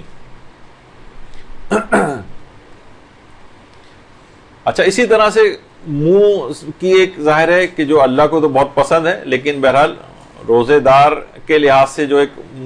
اتنی دیر سے اس نے کھایا پیا نہیں ہے، منہ میں کوئی اس طرح کی بو اس کے آ جاتی ہے، بو کو دور کرنے کے لیے کوئی خوشبودار اسپرے وغیرہ کا استعمال کر رہا ہے اگر وہ، تو اس کا مواد اگر حلق سے نیچے اترے گا تو روزہ باطل ہوگا. لیکن اگر وہ منہ میں اس نے اسپرے کیا، حلق سے کوئی چیز نیچے نہیں اتری اور بہت دیر منہ میں رہنے کے بعد وہ تھوک میں گھل مل کر ختم ہو گیا، اب منہ میں اس لحاظ سے الگ سے کوئی مواد نظر بھی نہیں آ رہا ہے، اور پھر وہ جو منہ میں تو ظاہر ہے لعاب پیدا ہو رہا ہے اور وہ خود بخود انسان نگلتا بھی ہے، اس سے بھی پھر روزے پر فرق نہیں پڑتا. البتہ بہرحال ان چیزوں میں احتیاط کی جائے، لیکن یہ کہ بہرحال کیونکہ یہ چیزیں معاشرے میں چیزیں رائج ہیں، لوگ پوچھتے ہیں، تو اس لحاظ سے ان مسائل کی چیزوں کا بھی آپ کو علم ہونا چاہیے. حالت روزہ میں قے یا الٹی کرنا، اگر جان بوجھ کر کوئی الٹی کرے، منہ میں حلق میں کوئی چیز ڈالے یا کوئی جان بوجھ کے ایسی چیز کھائے جس سے اس کو الٹی آ جائے، معلوم ہے کہ اس سے الٹی آئے گی مجھے، تو اس سے تو روزہ باطل ہو جاتا ہے. لیکن اگر بیماری کی وجہ سے الٹی کرنے پر مجبور ہو یا خود بخود الٹی آ رہی ہے، اس کا کوئی زور نہیں ہے اس میں، تو اس سے روزہ باطل نہیں ہوتا. اور اگر کوئی شخص بھول جائے کہ وہ روزے سے ہے اور الٹی کر دے، اس سے بھی روزہ باطل نہیں ہوتا. یعنی معیار وہی ہے کہ انسان خود سے کوئی ایسا کام کرے کہ جس سے اسے الٹی آئے حالت روزہ میں، اور وہ اسے پتا ہے کہ میں روزے کی حالت میں ہوں، پھر بھی جان بوجھ کر الٹی کر رہا ہے، تو اس سے روزہ باطل ہوتا ہے، ورنہ روزہ باطل نہیں ہوتا، چاہے بیماری کی وجہ سے ہو یا بے اختیار ہو جائے. اسی طرح سے حالت ابھی تو آ گئی یہ بات کہ مہندی لگانا، خضاب لگانا، بہت سے لوگ کہتے ہیں کہ حالت روزہ میں ناخن کاٹ سکتے ہیں. جی ہاں، ناخن بھی کاٹ سکتے ہیں، بال بھی کٹوا سکتے ہیں، حتیٰ کہ خواتین کا بھی بال کٹوانا بالکل جائز ہے، اس سے بھی روزے پر کوئی فرق نہیں پڑتا. اسی طریقے سے خواتین کا آئی بروز بنوانا،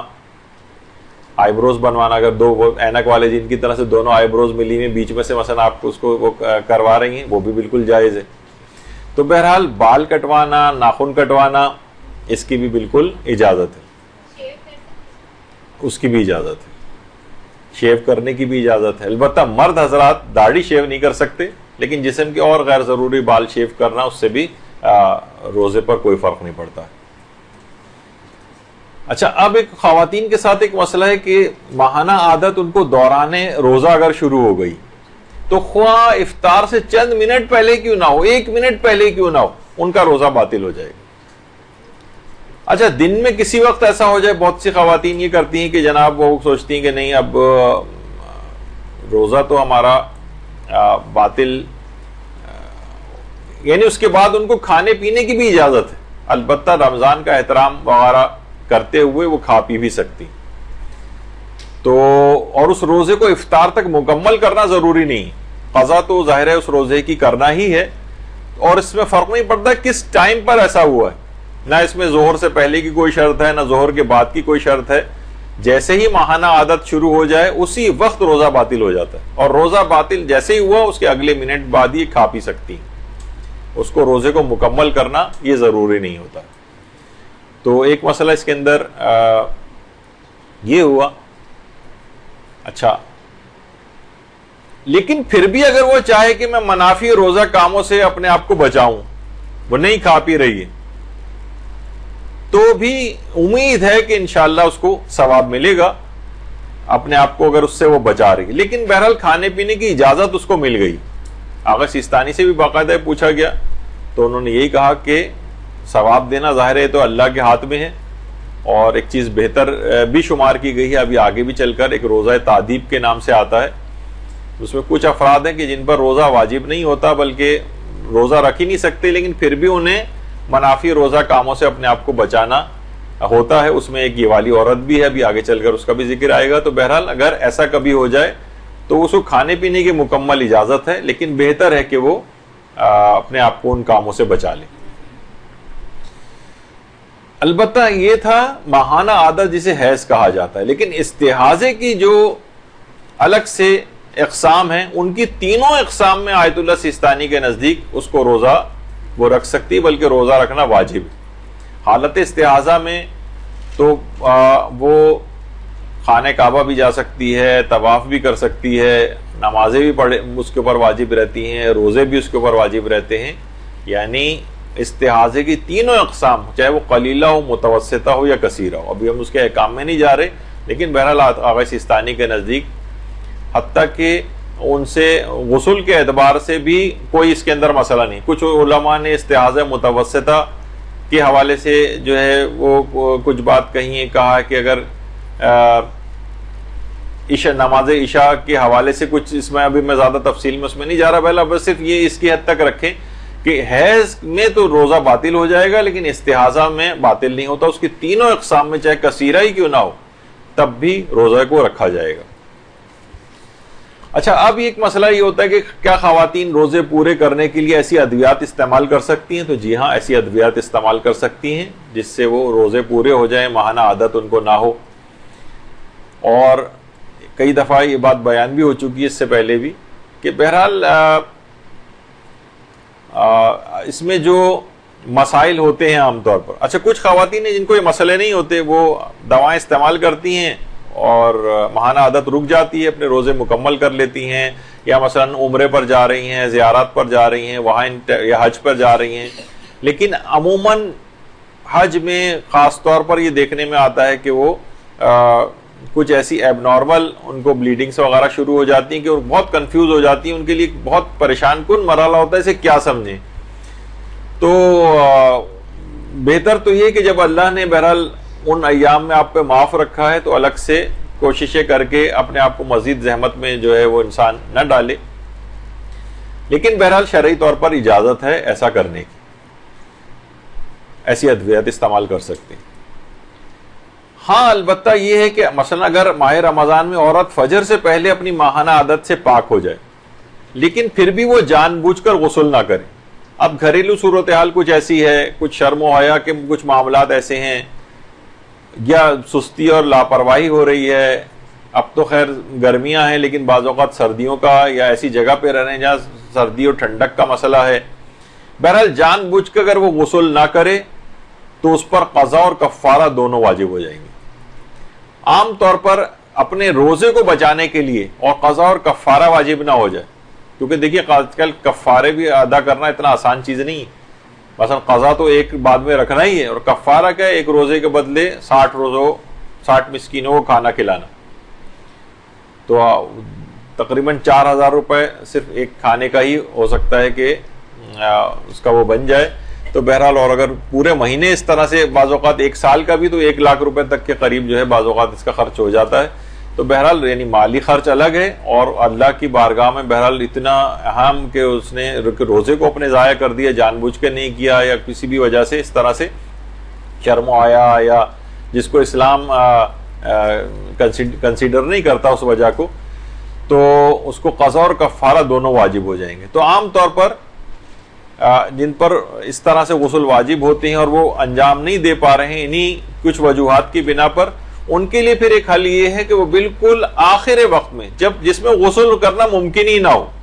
اچھا دیکھیے, غسل کرنا بعض اوقات ٹائم کی وجہ سے ممکن نہیں ہوتا ہے. ٹائم میں بھی یہ ہوتا ہے کہ ہم سوچ رہے ہیں کہ ہم جب غسل کریں گے تو شیمپو استعمال کریں گے اور صابن استعمال کریں گے, تو وہ آدھے پونے گھنٹے والا غسل جو ہے اس کو سمجھتے ہیں, اور ہمارے پاس ہے 15 منٹ, جبکہ جو واجب غسل ہے وہ مشکل سے چند منٹس کے اندر ہو جاتا ہے. سر و گردن دھوئی, دایاں حصہ بایاں حصہ, احتیاط آغا سیستانی میں تو سر و گردن اور نچلا پورا دھڑ, تو مشکل سے 2 منٹ بھی جو ہے وہ نہیں لگیں گے, 3 منٹ لگیں گے, بہت ہوا تو 5 منٹ آپ کر لیں جس کے اندر تیز رفتاری سے بھی غسل مکمل ہو سکتا ہے. تو پھر تیز رفتاری سے غسل کرنا پڑے گا, چاہے شیمپو نہ لگے چاہے صابن نہ لگے. اور بہت سے تو ہمارے اس کی کنڈیشنز ایسی ہیں کہ مثلا جو لوگ اعتکاف میں ہوتے ہیں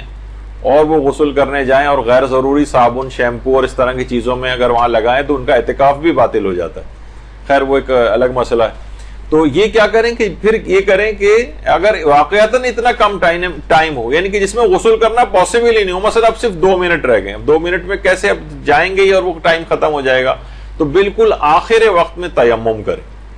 تیمم کی چیز ہمیشہ گھر میں انسان کے ایسی موجود رہنی چاہیے, ورنہ ایسا نہ ہو کہ وہ ڈھونڈنے جا رہے ہیں کہ کہاں ہم تیمم کریں, نہ کوئی مٹی اویلیبل ہے. ایران وغیرہ میں ایک تھال ٹائپ کی ایک چیز ہوتی ہے بڑی سی, جس میں 2 ہتھیلیاں پوری آ جائیں, ایک مٹی کی ایک لیئر اس کے اوپر ہوتی ہے. تو وہ گھر میں عمومی طور پر بھی اس کا انتظام ہونا چاہیے کہ تیمم کی صورتحال کبھی پیش آ جائے تو انسان اپنی نمازوں کو بچا سکے. تو بالکل آخر وقت کا تیمم کرے گی وہ، اور پھر اس کے بعد روزے کی نیت کر لے، اس کا روزہ صحیح شمار ہو جائے گا. اگرچہ اس نے گناہ گار ہے کہ اس نے اتنی تاخیر کیوں کی کہ غسل نہ کر سکے اور تیمم کی طرف جائے، لیکن بہرحال یہ کہ اس کا روزہ اب کم سے کم باطل نہیں ہوگا. گناہ گار ہوگی، اس کو توبہ کرنا ہے اس کو، لیکن کم سے کم اس کا قضا اور کفارے سے وہ بچ جائے گی. تو یہ ایک مسئلہ ہے اس میں. ہاں بالکل بالکل امساک بھی کرنا ہوگا. یہ نہیں کہ میرا تو روزہ باطل ہو ہی گیا تو میں کھاتی پیتی رہوں، نہیں، اپنے آپ کو بچانا بھی. اچھا، اب اگر عورت بھول جائے، عام طور پر ہوتا تو نہیں ہے لیکن بہرحال علماء نے لکھا ہے اس کو کہ حیض و نفاس کا غسل کرنا بھول جائے، ایک یا کئی دن کے بعد اس کو یاد آئے، تو جو روزے اس نے رکھے ہیں وہ روزے سب صحیح ہیں، البتہ نمازوں کی اس کو قضا کرنا پڑے گی. نمازیں معاف نہیں ہیں، البتہ روزے صحیح سمجھ لیے جائیں گے. یعنی اگر کسی شخص پر غسل واجب ہو اور وہ غسل کو انجام دینا، خاص طور پہ حیض اور نفاس والی جو عورت ہے، تو کئی دن بعد بھی اگر اس کو یاد آ رہی ہے وہ چیز، تو جو روزے رکھے ہیں وہ صحیح ہیں، نمازوں کو دہرانا پڑے گا. اچھا، ایک کنڈیشن اور بھی ایسی آتی کہ عورت اذان فجر سے پاک ہو گئی ہے لیکن غسل واجب بلکہ تیمم کرنے کا بھی مختصر وقت نہیں، 2 منٹ رہ گئے، اب یہ جب تک وہ جائے گی تیمم کی مٹی جہاں پر رکھی ہوئی تب تک روزے کا وقت شروع ہو جائے گا. اب اس موقع پر پھر یہ غسل اور تیمم کے بغیر ہی روزے کی نیت کر لے تو بھی اس کا روزہ صحیح، بشرطے کہ یہ یعنی اپنے طور پر اس نے اتنی دیر نہ لگائی، یعنی خود ہی اس نے لاپرواہی میں اتنی دیر لگا دی، اور وہ ایک الگ مسئلہ ہے، وہ تو بھی آپ نے سن لیا، قضا اور کفارہ دونوں واجب ہو جائیں گے. لیکن مجبوراً یا ایسے موقع پر اس کی آنکھ کھلی کہ جب نہ اس کے پاس غسل کا موقع تھا اور نہ تیمم کا وقت تھا اس کے پاس، تو پھر وہ اسی وقت ویسے ہی نیت کر لے تو اس کا وہ روزہ صحیح شمار ہو جائے گا. یعنی مجبوری والا کہ یہ مسئلہ ہے، جان بوجھ کر تاخیر کرنے والا مسئلہ نہیں. اچھا، اسی طریقے سے خواتین کے اعتبار سے بہت سے گائنیکالوجسٹ کے پاس جانا ہے، وہ اندرونی کچھ چیک اپ کرے گی یا اندرونی الٹرا ساؤنڈ کروانا ہوتا ہے، تو اس ایک تو جسم کے باہر سے جو الٹرا ساؤنڈ ہوتا ہے اس کی تو خیر ویسے ہی اجازت ہے، لیکن اندرونی چیک اپ اور اندرونی الٹرا ساؤنڈ کی، اس سے بھی روزے پر فرق نہیں پڑتا ہے اور نہ ہی اس سے کوئی غسل وغیرہ واجب ہوتا ہے. تو عام طور پر خواتین اس سلسلے میں کافی پریشان ہوتی ہیں، وہ اپوائنٹمنٹ جب لیتی ہیں تو ان مراحل سے بعض اوقات گزرنا پڑتا ہے. تو یہ بتا دیا جائے کہ اس سے روزے پر کوئی فرق نہیں پڑتا ہے، جائز. اچھا، کچھ ہیں مثلا انتقال بھی لوگوں کے ہو رہے ہوتے ہیں، مثلا گھر میں کسی کا انتقال ہوا، کسی رشتہ دار کا انتقال ہوا، وہاں گئے اور مردے کے جسم کے اوپر ہاتھ لگا لیا، غسل مسح میت واجب ہو گیا. تو غسل مسح میت اگر کسی پر واجب ہو جائے اور وہ اس غسل کو انجام نہ دے اور روزے کی نیت کر لے تو اس کا روزہ بہرحال صحیح رہتا ہے. بلکہ دوران روزہ بھی اگر کسی میت کو جا کر وہ ہاتھ لگا لے تو اس سے بھی روزہ باطل نہیں ہوتا. تو بہرحال غسل مسح میت سے روزے کے اوپر فرق نہیں پڑتا ہے. وہ اگر پہلے سے واجب ہے تب بھی روزہ رکھا جا سکتا ہے، یا حالت روزہ میں مسح میت ہو جائے تب بھی اس سے روزے پر فرق نہیں پڑتا. ہاں، ایک مسئلہ یہ عام طور پر ان جگہوں پہ، خاص طور پر دبئی، شارجہ وغیرہ جو بہت ہائی رائز بلڈنگز وغیرہ میں لوگ رہتے ہیں، یا مثلاً کوئی سفر کر رہے ہیں اور سفر میں ایسا سفر ہے کہ جس میں حالت روزہ میں مثلاً یہ کہ کوئی شخص زوال کے بعد ہی اپنے وطن سے، اس کی فلائٹ ہی زوال کے بعد ہے، یعنی ظہر کے بعد نکلا ہے، وہ دوپہر کی 3 بجے کی فلائٹ سے نکلا ہے، تو روزہ رکھ کے نکلا ہے، اب روزے کو مکمل کرنا ہے. اب جہاز وقت افطار جس جگہ پہ بھی ہوگا اس جگہ کی جو مغرب ہے وہ دیکھی جائے گی، کیونکہ جہاز اتنی عام طور پر بلندی پر ہوتا ہے، یا مثلاً بہت سارے 70 منزلہ، 80 منزلہ، 50 منزلہ، 40 منزلہ، یا ابھی تھوڑے دن پہلے ٹی وی پہ بھی میں دیکھ رہا تھا کہ برج الخلیفہ کے متعلق جو دبئی میں ہے کہ وہاں پہ جو اوپر کے جو فلورز ہیں وہاں کے سحری اور افطاری کے ٹائمنگ بھی دبئی سے الگ. اس کی وجہ یہی ہے کہ جیسے کوئی جہاز میں اگر ہے تو اس کو بہت دیر تک وہ روشنی نظر آتی رہتی، تو جس جگہ پر وہ اس میں زمینی جہاں سے وہ جہاز گزر رہا ہے اس کی زمین کا ٹائم نہیں دیکھا جائے گا. لوگ عام طور پہ کیا کرتے ہیں کہ فلائٹ میں جا رہے ہیں اور وہ کہتے ہیں کہ بھائی ہم فلاں جگہ سے گزر رہے ہیں، اس جگہ کا افطار کا ٹائم یہ ہے، وہ زمین کے اعتبار سے ٹائم دیکھ رہے ہوتے ہیں. تو اگر وہ باہر دیکھیں تو ابھی وہ کافی دیر لگتی ہے اس کو اس طور پر غروب ہونے میں, کیونکہ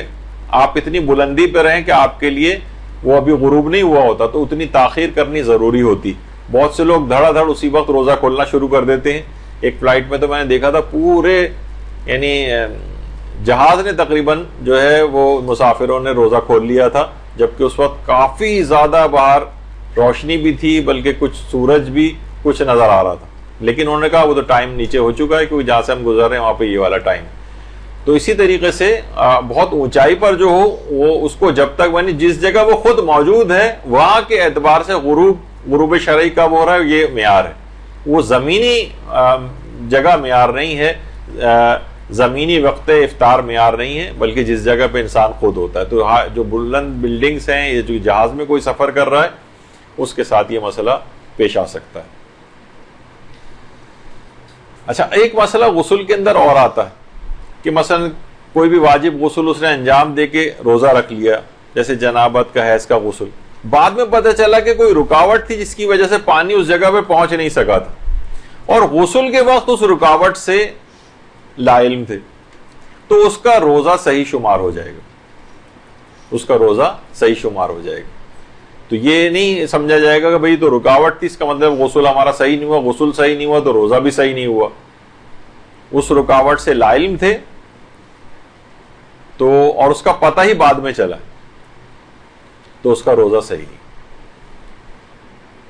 اسی طرح سے بہت سارے ایسے افراد ہوتے ہیں کہ جنہوں نے ایک مدت تک غسل صحیح انجام نہیں دی. مثلا ان کو مسئلہ ہی پتہ نہیں تھا کہ غسل کیسے کرتے ہیں, غسل واجب بھی ہوتا ہے یا نہیں ہوتا, بہت سی یا صحیح طریقہ ان کو نہیں پتا ہوتا, تو نمازیں بھی پڑھی ہیں, روزے بھی رکھے ہیں. تو اس میں مجتہدین فرماتے ہیں اس کے روزے سارے صحیح ہیں, لیکن نمازوں کی سب کی قضا کرنا پڑے گی جو باطل غسل سے پڑھی گئی. تو روزے سب صحیح ہیں, روزوں کی کوئی قضا نہیں کرنی ہوتی. اس کے اندر روزوں میں چھوٹ ہے لیکن نمازوں کے اعتبار سے چھوٹ نہیں. باطل غسل کے ساتھ نماز و روزے کا حکم یہ آپ کے علم میں آ گیا. اچھا, یہ تو ابھی آ گیا کہ اسے روکنا ٹوکنا یا یاد دہانی کرانا واجب نہیں ہے اگر کوئی شخص واجب روزے میں, بلکہ کسی بھی روزے میں اگر کچھ کھا پی رہا ہو. یہ تو بات آ گئی تھی ابھی. اچھا, غسل کرنے کے دوران اکثر کہتے ہیں کہ لوگ ہم شاور سے غسل کر رہے ہیں اور ایک دم سے ہمارے منہ کے اندر پانی چلا گیا اور حلق کے اندر پانی چلا گیا. کچھ یعنی غسل کوئی انجام دے رہے ہوں, مثلا کوئی بھی واجب غسل ہے, تو پانی بے اختیار اور بغیر ارادے کے اچانک سے حلق سے نیچے اتر گیا, تو اس سے روزہ باطل نہیں ہوتا. لیکن ہم ویسے ہی نہا رہے ہیں ٹھنڈک پہنچانے کے لیے, ایسے ہی جا کر کھڑے ہو گئے اور پانی ایک دم سے حلق میں چلا گیا, غسل نہیں تھا, بس ایسے ہی نہا رہے تھے, تو اس کا تو وہی کلی والا مسئلہ ہوگا کہ کلی کرنا کوئی آپ کے لیے ضروری نہیں تھا. ٹھنڈک پہنچانے کے لیے آپ نے منہ میں پانی ڈالا تھا اور ایک دم سے پانی حلق میں چلا گیا, تو اس سے روزہ باطل ہو رہا تھا, قضا کرنا تھی. تو اس کے اندر بھی ایسا ہی ہے, یعنی غسل کوئی انجام دے رہا ہو باقاعدہ, یعنی جو اس کی شرعی ذمہ داری ہو اس وقت, اور پھر بے اختیار پانی حلق میں چلا جائے, اس سے روزے پر فرق نہیں پڑتا. ایک مسئلہ بہت ہی پیش آتا ہے اور لوگ آج کل بہت کاروان جا بھی رہے ہیں, رمضان میں روزے سے بچنے کی نیت سے سفر کرنا مکروہ, لیکن عمرہ یا مقدس مقامات کی زیارت کے سفر کرنا مکروہ نہیں. یعنی عمرے کے لیے سفر کرنا, زیارات کے لیے سفر کرنا, یہ مکروہ نہیں. رمضان میں روزے سے بچنے کی نیت سے سفر کرنا مکروہ, لیکن جائز ہے. مثلا ہمارا دل نہیں چاہ رہا, موڈ نہیں ہو رہا, ایسی بدبختی کوئی ہمارے سر پر سوار ہوئی بھی ہے کہ ہمارا رمضان میں بھی روزہ رکھنے کا موڈ نہیں ہو رہا ہے مثلا, تو اگر کوئی شخص جان بوجھ کر اپنے روزے کو قصر کر لے اور کہے کہ نہیں میں روزہ دل نہیں چاہ رہا میرا, تو وہ اس کی شریعت نے اس کو اجازت دی ہے, جان بوجھ کر بھی اپنے روزے کو قصر کر سکتا. اچھا, آپ کہیں گے کہ بہت سی چیزوں میں دیکھیے بعض اوقات یہ مسئلے بتانے یوں ضروری ہو جاتے ہیں, اس میں ترغیب نہیں دے رہے اس کو, لیکن بہت سے لوگ ایسے ہیں, جیسے ابھی 21 رمضان آئے گی, 21 رمضان میں کتنے افراد ایسے ہیں جو جلوسوں کا انتظام کرتے ہیں. اب وہ جلوسوں کا انتظام کرنا ہے, شدید گرمی, بعض اوقات پچھلے جو رمضان اور وہ گزرے ان میں تو آپ کو پتہ ہے کہ کتنا جو ہے وہ ہیٹ اسٹروک اور وہ ہیٹ ویو اور کیا کیا سب ہو رہا تھا یہاں پر. تو ایسے افراد جو بالکل منتظمین میں سے ہوں، جن کو بہت زیادہ کام کرنا ہے اور معلوم ہے کہ یہ روزہ ہم سے چھوٹ جائے گا، اور بعض اوقات ایسے افراد کو دیکھا ہے کہ وہ ٹھیک ہے عزاداری وغیرہ کے اندر تو کافی ایکٹیو ہوتے ہیں، لیکن کچھ دینی مسائل میں کچے ہوتے ہیں، مثلا روزہ نہیں رکھ رہے ہیں اور جلوس کا انتظام کرنے جا رہے ہیں. تو ایسے افراد کے لیے کہ یہ صبح سحری وغیرہ کر کے، یعنی روزہ کر کے رکھ کر، اور یہ شہر سے باہر جائیں اور جتنا جانا ضروری ہوتا ہے حد ترخص سے گزرنے کے بعد وہاں جا کر کچھ کھا پی لیں، اور پھر اس کے بعد یعنی اپنے روزے کو قصر کر کے واپس آ جائیں. وہاں گئے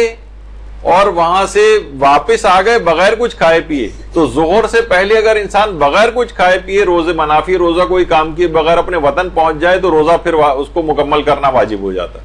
اس کے لیے ضروری ہے کہ وہاں کچھ کھا پی لے، ورنہ وہ اس کی ساری ایکسرسائز ضائع ہو جائے گی.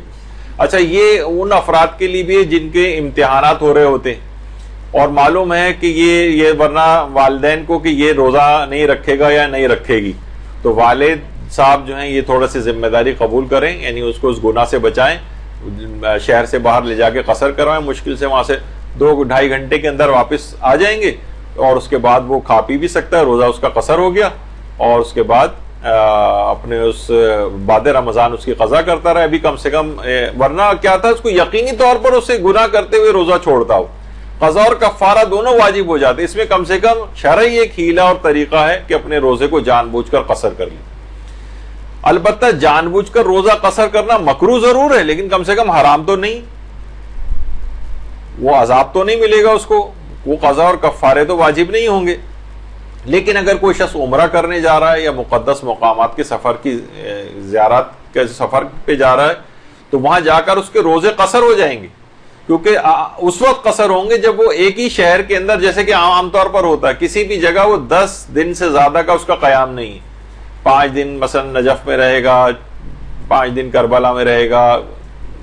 2 دن کسی اور جگہ رہے گا، 1 دن کسی اور جگہ رہے گا مثلا. تو کیا ہے ویسے ہی ہر جگہ 10 روز سے کم کا قیام ہے. تو ہر جگہ نمازوں میں تو یہ ہوتا ہے کہ مسافر کو قصر و تمام کا کچھ جگہوں کے اوپر اختیار ہوتا ہے، لیکن روزے میں اختیار نہیں، اسے لازمی قصر کرنا پڑے گا. رمضان کا روزہ، حتیٰ کہ رمضان کا روزہ اگر نظر کر کے کوئی ایسی نظر بھی کر لے تو وہ بھی نہیں چلے گا. مستحب روزے کی نظر چل جاتی کہ میں حالت سفر میں مستحب روزہ رکھوں گا، اپنے وطن میں ہی اگر نظر مان لے، وہ نظر کے مسئلے الگ ہے، بہرحال کوئی قضا روزہ اس کے اوپر نہیں ہونا چاہیے ورنہ نظر ویلڈ نہیں ہوگی. لیکن اگر کوئی قضا روزہ نہیں ہے تو مستحب روزے کی نظر مان سکتا ہے کہ میں سفر میں رکھوں گا، لیکن واجب رمضان کے روزے کی نظر یہ نہیں مان سکتا، یعنی اس کو لازمی روزہ قصر کرنا ہی پڑے گا.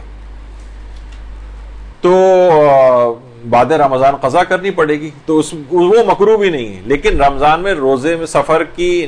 رمضان میں روزے سے بچنے کی نیت سے سفر کرنا یہ مکروہ. اچھا، رمضان میں سفر کرنے میں کوئی حرج نہیں ہے، بچنے کے لیے روزے سے سفر کرنا مکروہ ہے. البتہ رمضان کی 24ویں تاریخ سے پہلے سفر کرنا بھی مکروہ. رمضان کی 24ویں تاریخ سے پہلے عام طور پر جو ویسے بھی اول تو مکروہ ہے ہی نہیں، زیارات عتبات عالیہ وغیرہ کے جو سفر ہیں، لیکن یہ عام طور پر عید وغیرہ وہاں پر کرتے ہیں تو یہ مشکل سے 1 یا 2 روزے صرف عام طور پر کاروان والے جس طرح سے پروگرام بناتے ہیں، 1-2 روزے صرف آپ کے قصر ہوں، اور اس کے بعد تو عید وغیرہ آ جاتی ہے. تو یہ اس لحاظ سے 24 تاریخ کے بعد کا مرحلہ ہے. یہ 24 تاریخ سے پہلے کے جو سفر ہیں بلا وجہ، وہ ان میں ذرا کراہیت ہے سے پہلے کے سفر. البتہ حج، عمرہ، زیارت عتبات عالیات میں سے یا کسی بھی ضروری کام سے سفر کرنا یہ مکروہ نہیں. اچھا، لوگ کہیں گے رمضان میں حج کا سفر کون سا ہو رہا ہے؟ ابھی نا اس میں بھی لکھا ہوا ہے، توضیح المسائل میں بھی لوگ پڑھ کر چونکتے ہیں، یہ تو رمضان ہے، اس میں حج کہاں سے آ گیا؟ تو دیکھیے، حج کے جو مہینے ہیں وہ 3 مہینے ہیں حج کے، شوال، ذیقعد اور ذی الحج. یعنی حج اگر کوئی شخص اپنے عمرہ تمتع وہ شوال کے مہینے میں بھی جا کر سکتا، یعنی جو حج کا ہی ایک پارٹ ہے. اس کے بعد ٹھیک ہے وہ مکے میں رہتا رہے 2-3 مہینے تک، پھر اس کے بعد جب حج اسلام کا مرحلہ آئے گا، حج تمتع کا مرحلہ آئے گا، تو اگلا رکن اس کے بعد انجام دے. تو حج کے 3 مہینے ہیں. حج کا صرف ذی الحج کا مہینہ نہیں ہے، حج کے 3 مہینے شوال، ذی القعدہ اور ذی الحجہ. اچھا، جب شوال کے اندر وہ جا رہا ہے تو اس کا سفر بہت سے لوگ پہلے سے مہینہ بھر پہلے سے سفر شروع کر دیتے تو وہاں جا کر پہنچیں گے. تو دیکھا جائے تو حج کا سفر اس کا رمضان سے شروع ہو جاتا تھا. تو اسی وجہ سے توضیح المسائل میں ہے کہ رمضان کا سفر جو ہے، رمضان میں حج کا سفر، تو لوگ سوچتے ہیں کہ حج ابھی کہاں سے، تو وہ اس طرح کی چیز ہے کیونکہ حج کے جو 3 مہینے وہ شوال میں بھی ہو سکتا ہے، اس کا عمرہ تمتع کا ارادہ ہو تو وہ رمضان سے ہی سفر کے لیے نکل جاتا ہے. تو وہ بہرحال مکروہ تب بھی نہیں. اچھا، اس پہ بھی بہت لوگوں کا اعتراض ہوتا ہے، لیکن بہرحال مکروہات کا مسئلہ ہے، اور الگ سے روایات میں یہ بات آئی کہ حالت روزہ میں عورت کا پانی میں بیٹھنا مکروہ ہے. مثلا ٹب میں پانی بھر کے اگر کوئی مرد بیٹھ جائے تو مکروہ نہیں ہے، عورت بیٹھ جائے تو مکروہ، ثواب میں کمی کا باعث ہوتا ہے. اور الگ سے روایات میں یہ چیز آئی. بہت سے لوگ اس پہ بہت اعتراض کرتے ہیں کہ بھئی یہ ان دونوں کی تفریق شاید مجتہدین نے خود کی نہیں، روایات میں یہ چیز آئی. تو بہرحال یہ ایک مکروہات روزہ کا ایک مسئلہ تھا. اب آ جائیے تیراکی کا مسئلہ یا سوئمنگ کرنے کا مسئلہ. زیادہ مشہور تو یہی ہے کہ پورے سر کو پانی میں ڈبونے سے روزہ احتیاط واجب کی بنا پر باطل ہو جاتا ہے. آیت اللہ خامنئی بھی یہ فرماتے تھے، امام خمینی بھی یہ فرماتے تھے، اور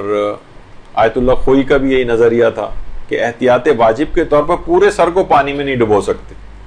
ایک تو پورا سر پانی سے ڈھک رہا ہے جیسے شاور میں، اس کی تو ویسے ہی اجازت ہے، یعنی وہ پانی میں سر ڈبونے میں شمار نہیں ہوتا. لیکن سوئمنگ میں تو ہم نے غوطہ لگایا ہے. اب حلق تک اگر پانی نہیں جا رہا ہے تو آغا سیستانی فرماتے ہیں کہ پورے سر کو پانی میں ڈبونے سے روزہ باطل نہیں ہوتا. اس کے لیے الگ سے بھی روایات آئی ہیں. مجتہدین کے فتووں میں جو اختلاف ہے وہ اختلاف روایات کی بنیاد پر.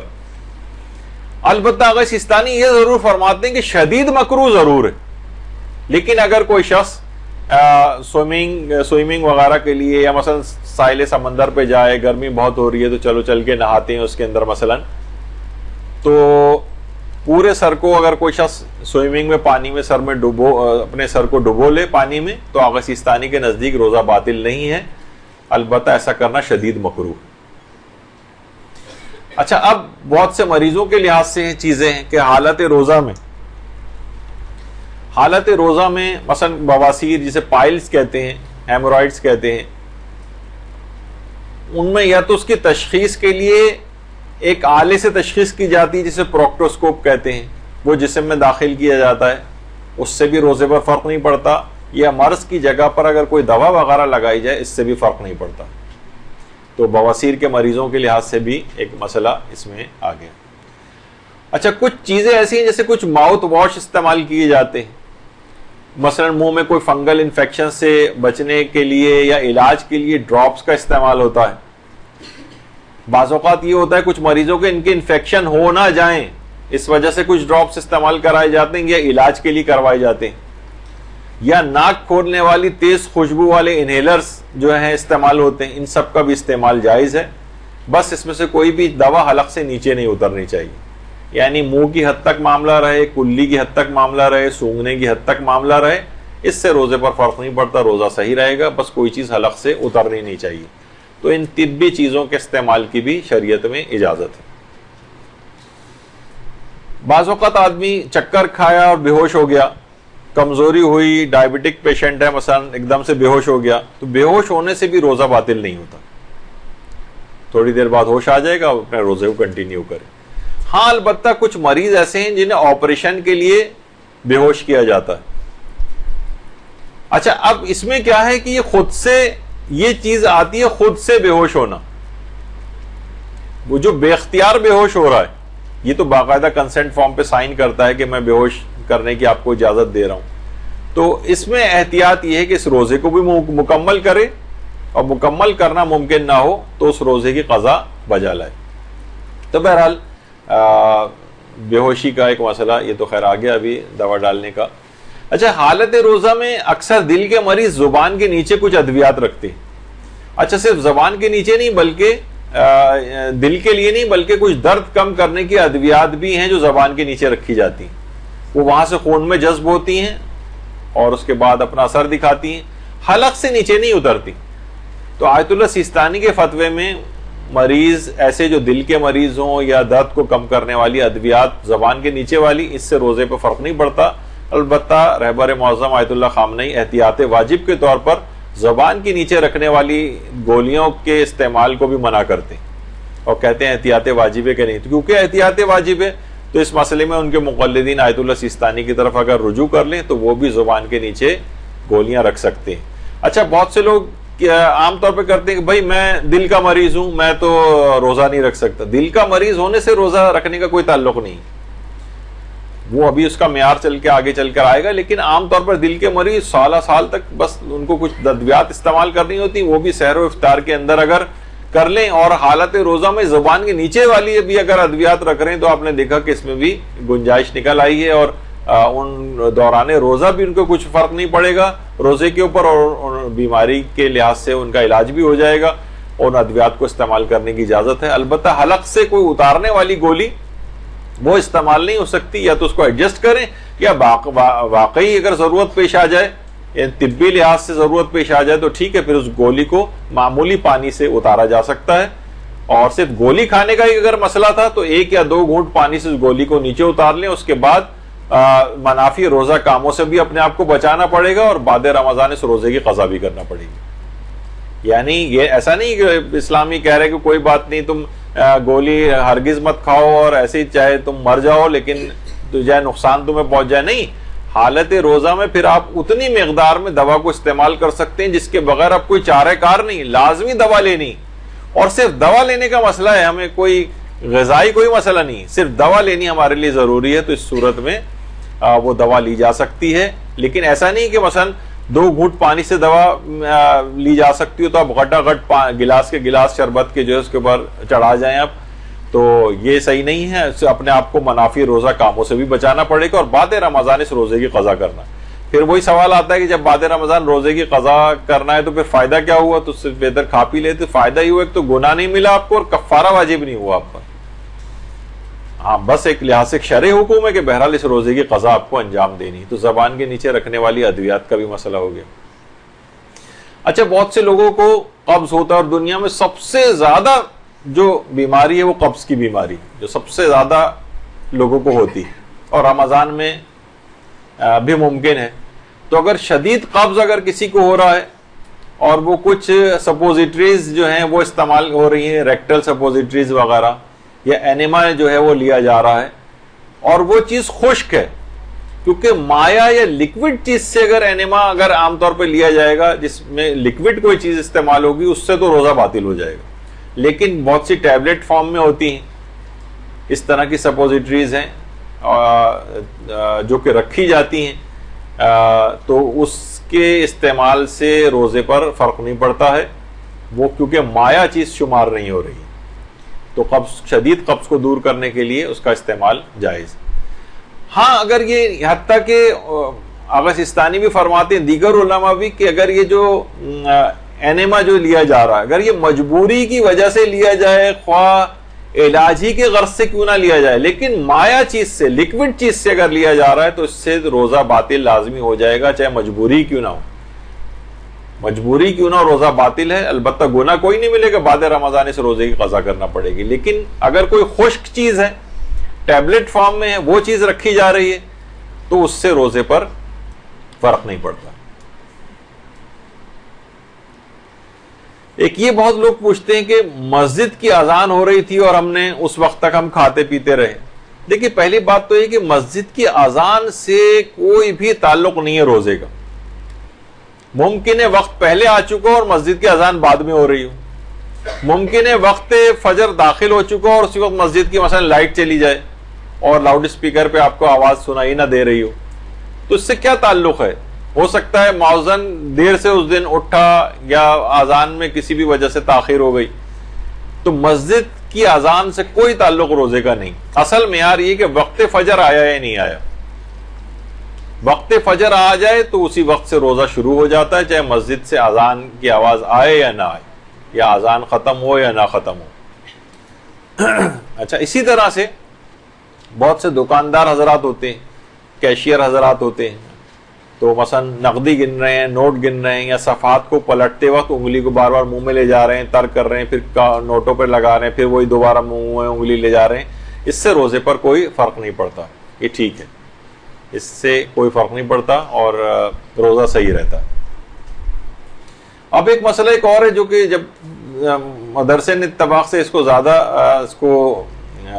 پروپیگیٹ کیا اور ہمیں بہت سے لوگوں سے بہت باتیں بھی سننے کو ملی، لیکن اصلاً مسئلہ یہ کہ بعد میں لوگوں کو آہستہ آہستہ اس کا جو ہے وہ پتہ چل گیا۔ علماء تو اکثر پہلے بھی بتاتے رہے اس کو،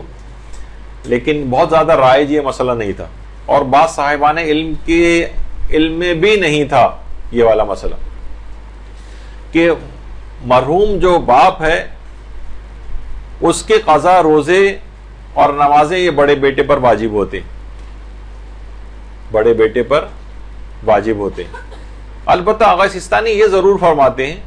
کہ مرحوم نے اگر گناہ کرتے ہوئے نماز روزے انجام نہیں دیے تھے تو وہ بڑے بیٹے پر واجب نہیں، کسی عذر کی وجہ سے چھوڑے ہیں اس نے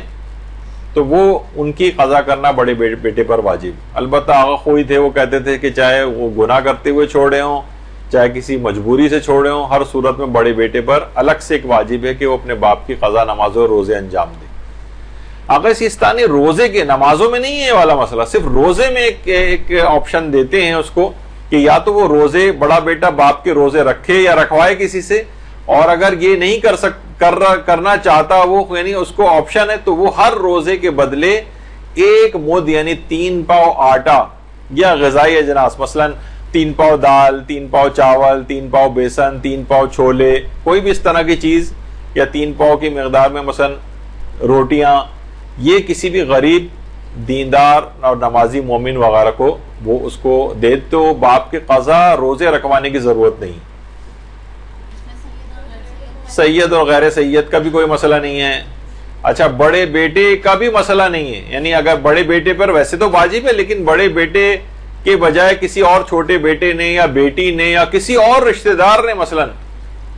مرحوم کے مثلا سالے نے یہ 3 پاؤ آٹا فی روزہ اس کی طرف سے دے دیا تو بڑے بیٹے پر سے ساقط ہو جائے گا۔ آپ جی یہ مسئلہ صرف اور صرف آیت اللہ سیستانی کا ہے اور کسی بھی مجتہد کا نہیں۔ ہاں، اب اس میں ایک حل ہے کہ رہبر کے یا کسی ایسے مجتہد کی اگر تقلید میں ہو تو وہ مقلد خود تو یہ مثلا بڑا بیٹا رہبر کی تقلید میں ہے یا بڑا بیٹا مثلا آیت اللہ خوئی کی تقلید میں باقی ہے، تو وہ یہ والا کام مثلا کسی کو مالک بنا دے اتنے پیسوں کا، اور اس سے ریکویسٹ یہ کر دے کہ اس پیسوں سے تم اپنی تقلید میں ہونے کے اعتبار سے میرے باپ کے 3 پاؤ آٹا فی روزہ یہ ادا کر دو، تو اس طرح سے بھی ادا ہو سکتا ہے۔ تو بہرحال اس میں حل ایک اچھا ہے، تو بہت سے لوگوں کو یہ مسئلہ پتہ نہیں تھا کہ اس کے اندر یہ والا آپشن بھی ہے، تو قضا روزے رکھوانے کی ضرورت نہیں ہے، اور یہ مجبوری کا بھی مسئلہ نہیں ہے، یعنی قضا روزے رکھوا سکتے ہوں یا بڑا بیٹا رکھ بھی سکتا ہو تب بھی یہ والا آپشن استعمال کیا جا سکتا ہے، اور 3 پاؤ آٹا یا غذائی اجناس کسی غریب شیعہ، اچھا اس میں غریب ہونا چاہیے، شیعہ ہونا چاہیے، اور احتیاط واجب کی بنا پر یہ کچھ شرطیں ہیں آغا سیستانی کے نزدیک کہ وہ کلم کلا گناہ کرنے والا نہ ہو اور بے نمازی نہ ہو۔ اس مسئلے میں بہرحال آیت اللہ وحید خراسانی کی طرف رجوع کر کے صرف غریب شیعہ بھی اگر آپ تلاش کر لیں تو اس کو بھی یہ آٹا دیا جا سکتا ہے۔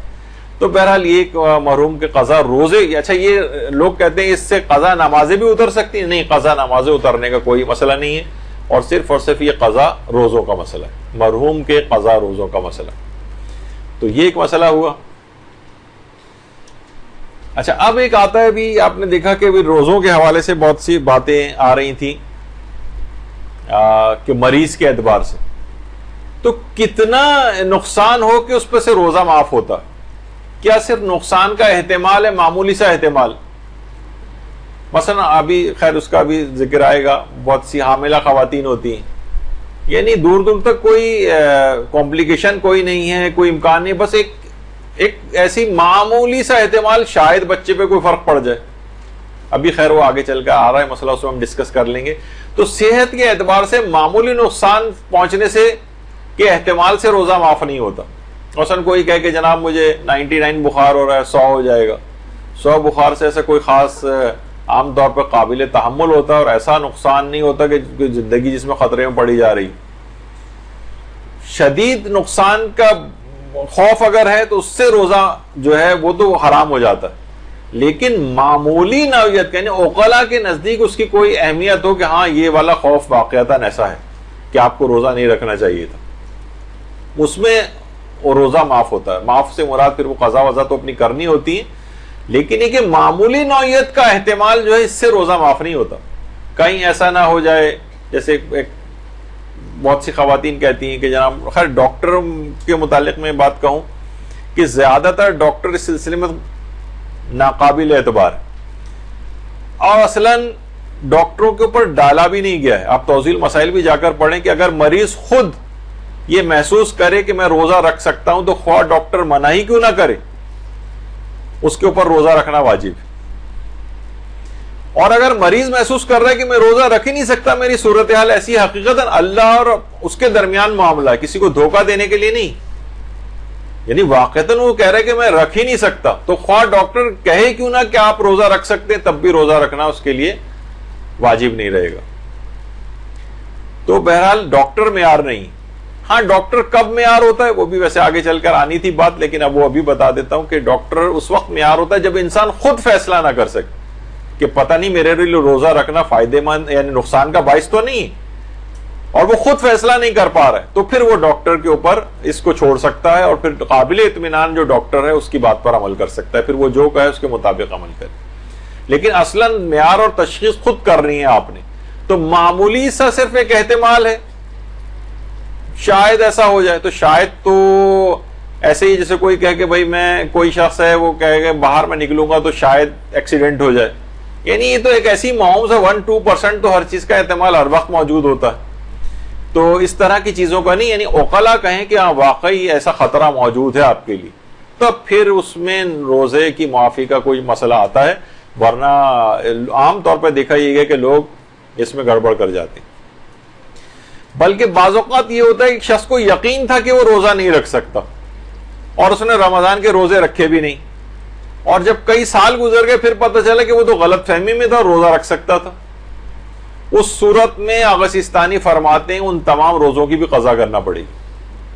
البتہ کفارہ کوئی واجب نہیں ہوگا. یعنی اسے یقین تھا کہ میں روزہ نہیں رکھ سکتا، لیکن وہ یقین بعد میں غلط ثابت ہو گیا. مثلا تھا کہ جناب آپ کو یہ والی بیماری تشخیص ہوئی ہے اور اس میں فلاں چیز کی احتیاط ہے اور یہ ہے، اور اس نے یقین ہو گیا تھا اس کو، اب بعد میں پتہ چلا رہے نہیں یہ تو تھا ہی نہیں، رپورٹ غلط آ گئی تھی مثلا، اور وہ جو روزے آپ نے چھوڑے کہہ رہے ہیں ان سب کی قضا کرنا پڑے گی. یعنی جو اگر یقین آپ کا غلط ثابت ہو. اچھا، روزہ مکمل ہونے کے بعد ہمیں پتہ چلے کہ روزہ نقصان دہ تھا. مثلا اگر کسی شخص یا مریض کو یقین تھا کہ روزہ رکھنا اس کے لیے نقصان دہ نہیں ہے، اس وقت اسے یقین تھا، اس نے روزہ رکھ لیا، لیکن روزہ رکھنے کے بعد پتہ چلا کہ وہ غلطی پر تھا اور روزہ رکھنے سے اس کو نقصان ہوا ہے، تو وہ کافی نہیں ہے، احتیاط واجب ہے کہ اس روزے کی قضا کرے. یہ دیکھیں کچھ چیزیں بہت معمولی اس سے فرق سے مسئلے بدل رہے ہیں، تو اس کا آپ کو دیکھنا پڑے گا. ایک مریض کو یقین تھا کہ مجھے نقصان نہیں ہوگا تو اس نے روزہ رکھ لیا، لیکن روزہ رکھنے کے بعد پتہ چلا کہ یہ تو نقصان ہو گیا، مجھے میں تو غلطی پہ تھا، تو احتیاط واجب ہے کہ اس روزے کی قضا انجام دے. اب وہی مسئلہ آ گیا کہ ابھی جو آپ نے سنا تھا کہ مریض خود فیصلہ نہ کرے تو ڈاکٹر سے مشورے کے اوپر عمل کر سکتا ہے. تو کیا اس ڈاکٹر کا مسلمان ہونا ضروری ہے یا کافر؟ کیونکہ کافر ڈاکٹر بھی ہوتے ہیں. تو اس کا جواب ہے کہ مسلمان ہونا ضروری نہیں ہے، البتہ بس دیانتدار ہونا ضروری. یعنی قابل اعتماد ہو کہ یہ جھوٹی بات نہیں کہہ رہا، یہ غلط بیانی نہیں کر رہا، یعنی پروفیشن کے اعتبار سے اپنے یہ دیانتداری سے مشورہ دے رہا ہے. تو اس کا مسلمان ہونا بھی ضروری نہیں. اس کے کہنے پر ہی مثلا اس کافر ڈاکٹر نے منع کر دیا، ہم تشخیص نہیں کر پا رہے تھے، ہم نے اس سے جا کر پوچھا، اس نے کہا نہیں آپ روزہ تو نہیں رکھ سکتے، تو آپ اس کی بات، اگر وہ دیانتدار ہے اپنی فیلڈ کے اعتبار سے، تو آپ اس کی بات پر عمل کرتے ہوئے اس روزے کو چھوڑ سکتے ہیں۔ اچھا، اب ایک مسئلہ وہی پیش آ جاتا ہے جو بہت کامن پیش آتا ہے، حاملہ عورتیں کب روزہ چھوڑ سکتی؟ جب ان کے لیے یا ان کے بچے، اس کے بچے کے لیے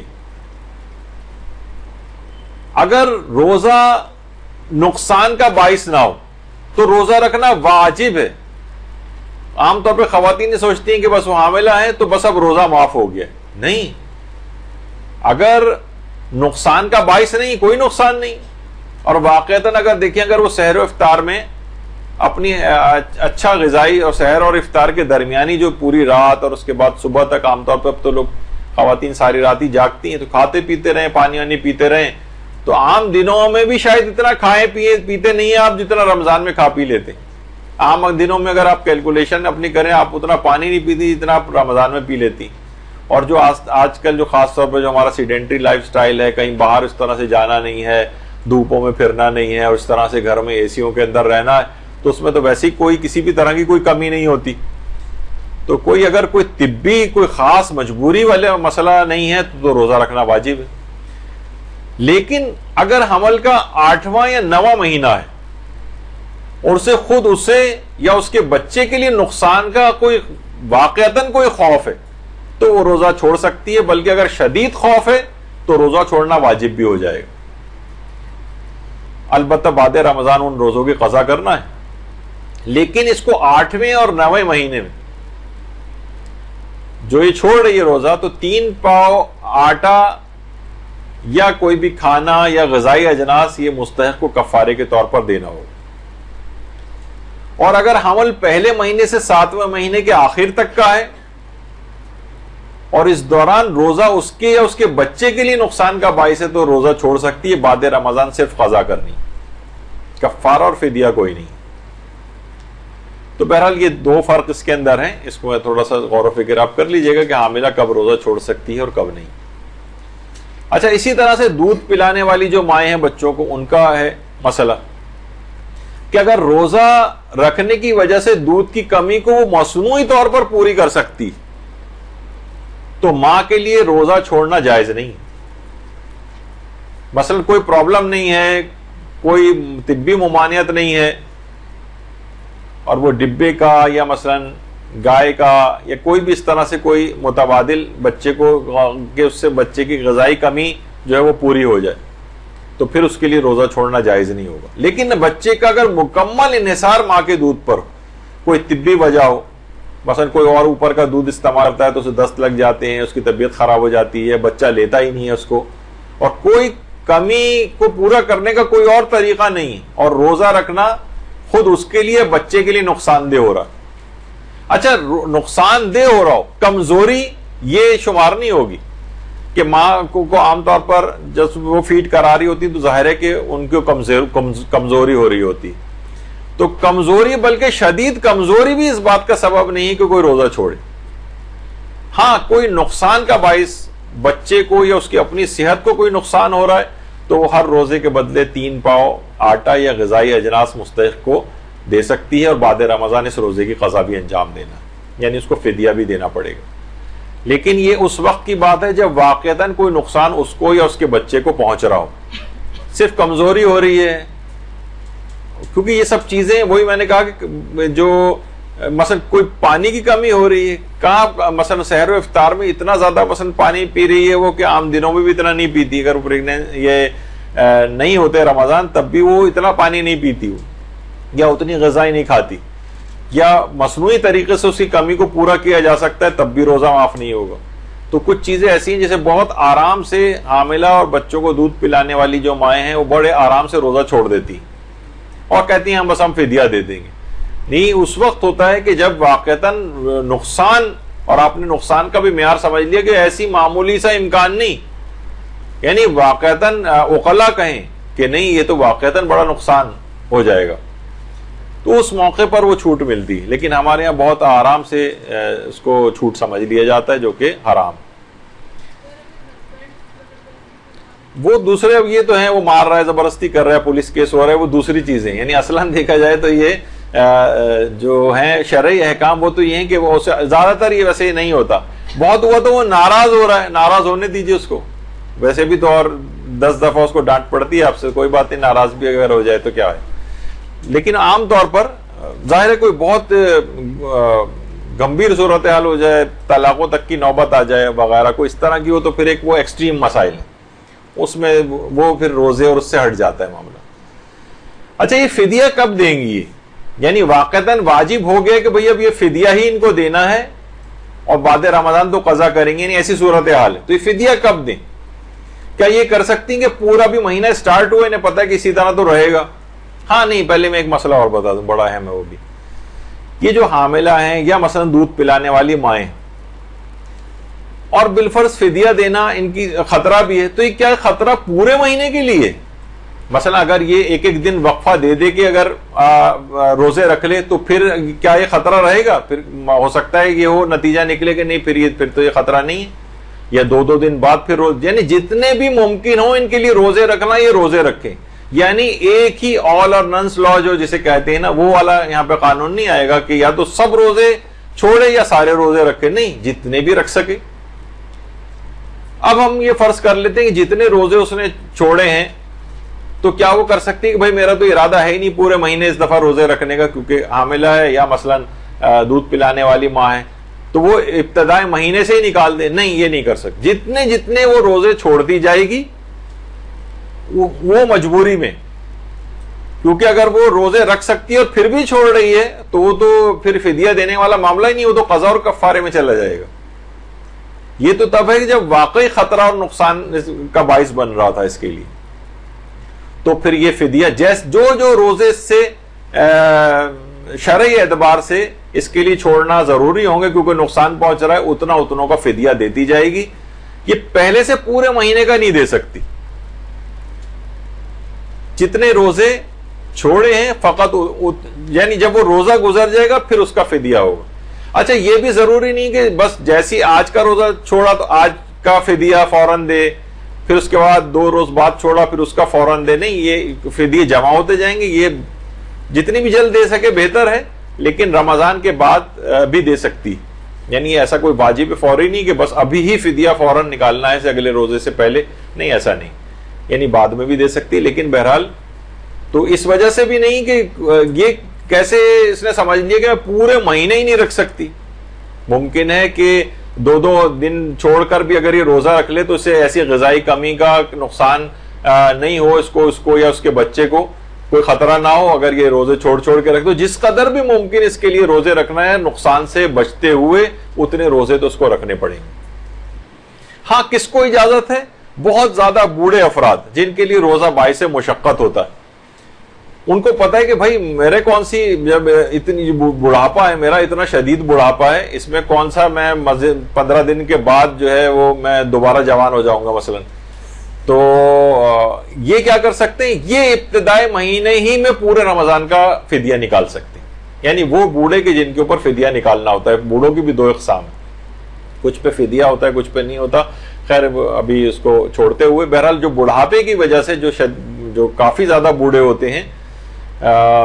اس لحاظ سے تو خواتین کے اوپر تو یہ والا فدیہ آتا ہی نہیں کیونکہ کوئی خاتون بوڑھی ہوتی نہیں کبھی, تو بہرحال اس لحاظ سے تو فدیہ بہت زیادہ بوڑھے افراد پورے مہینے کا ابتدائی رمضان میں نکال سکتے.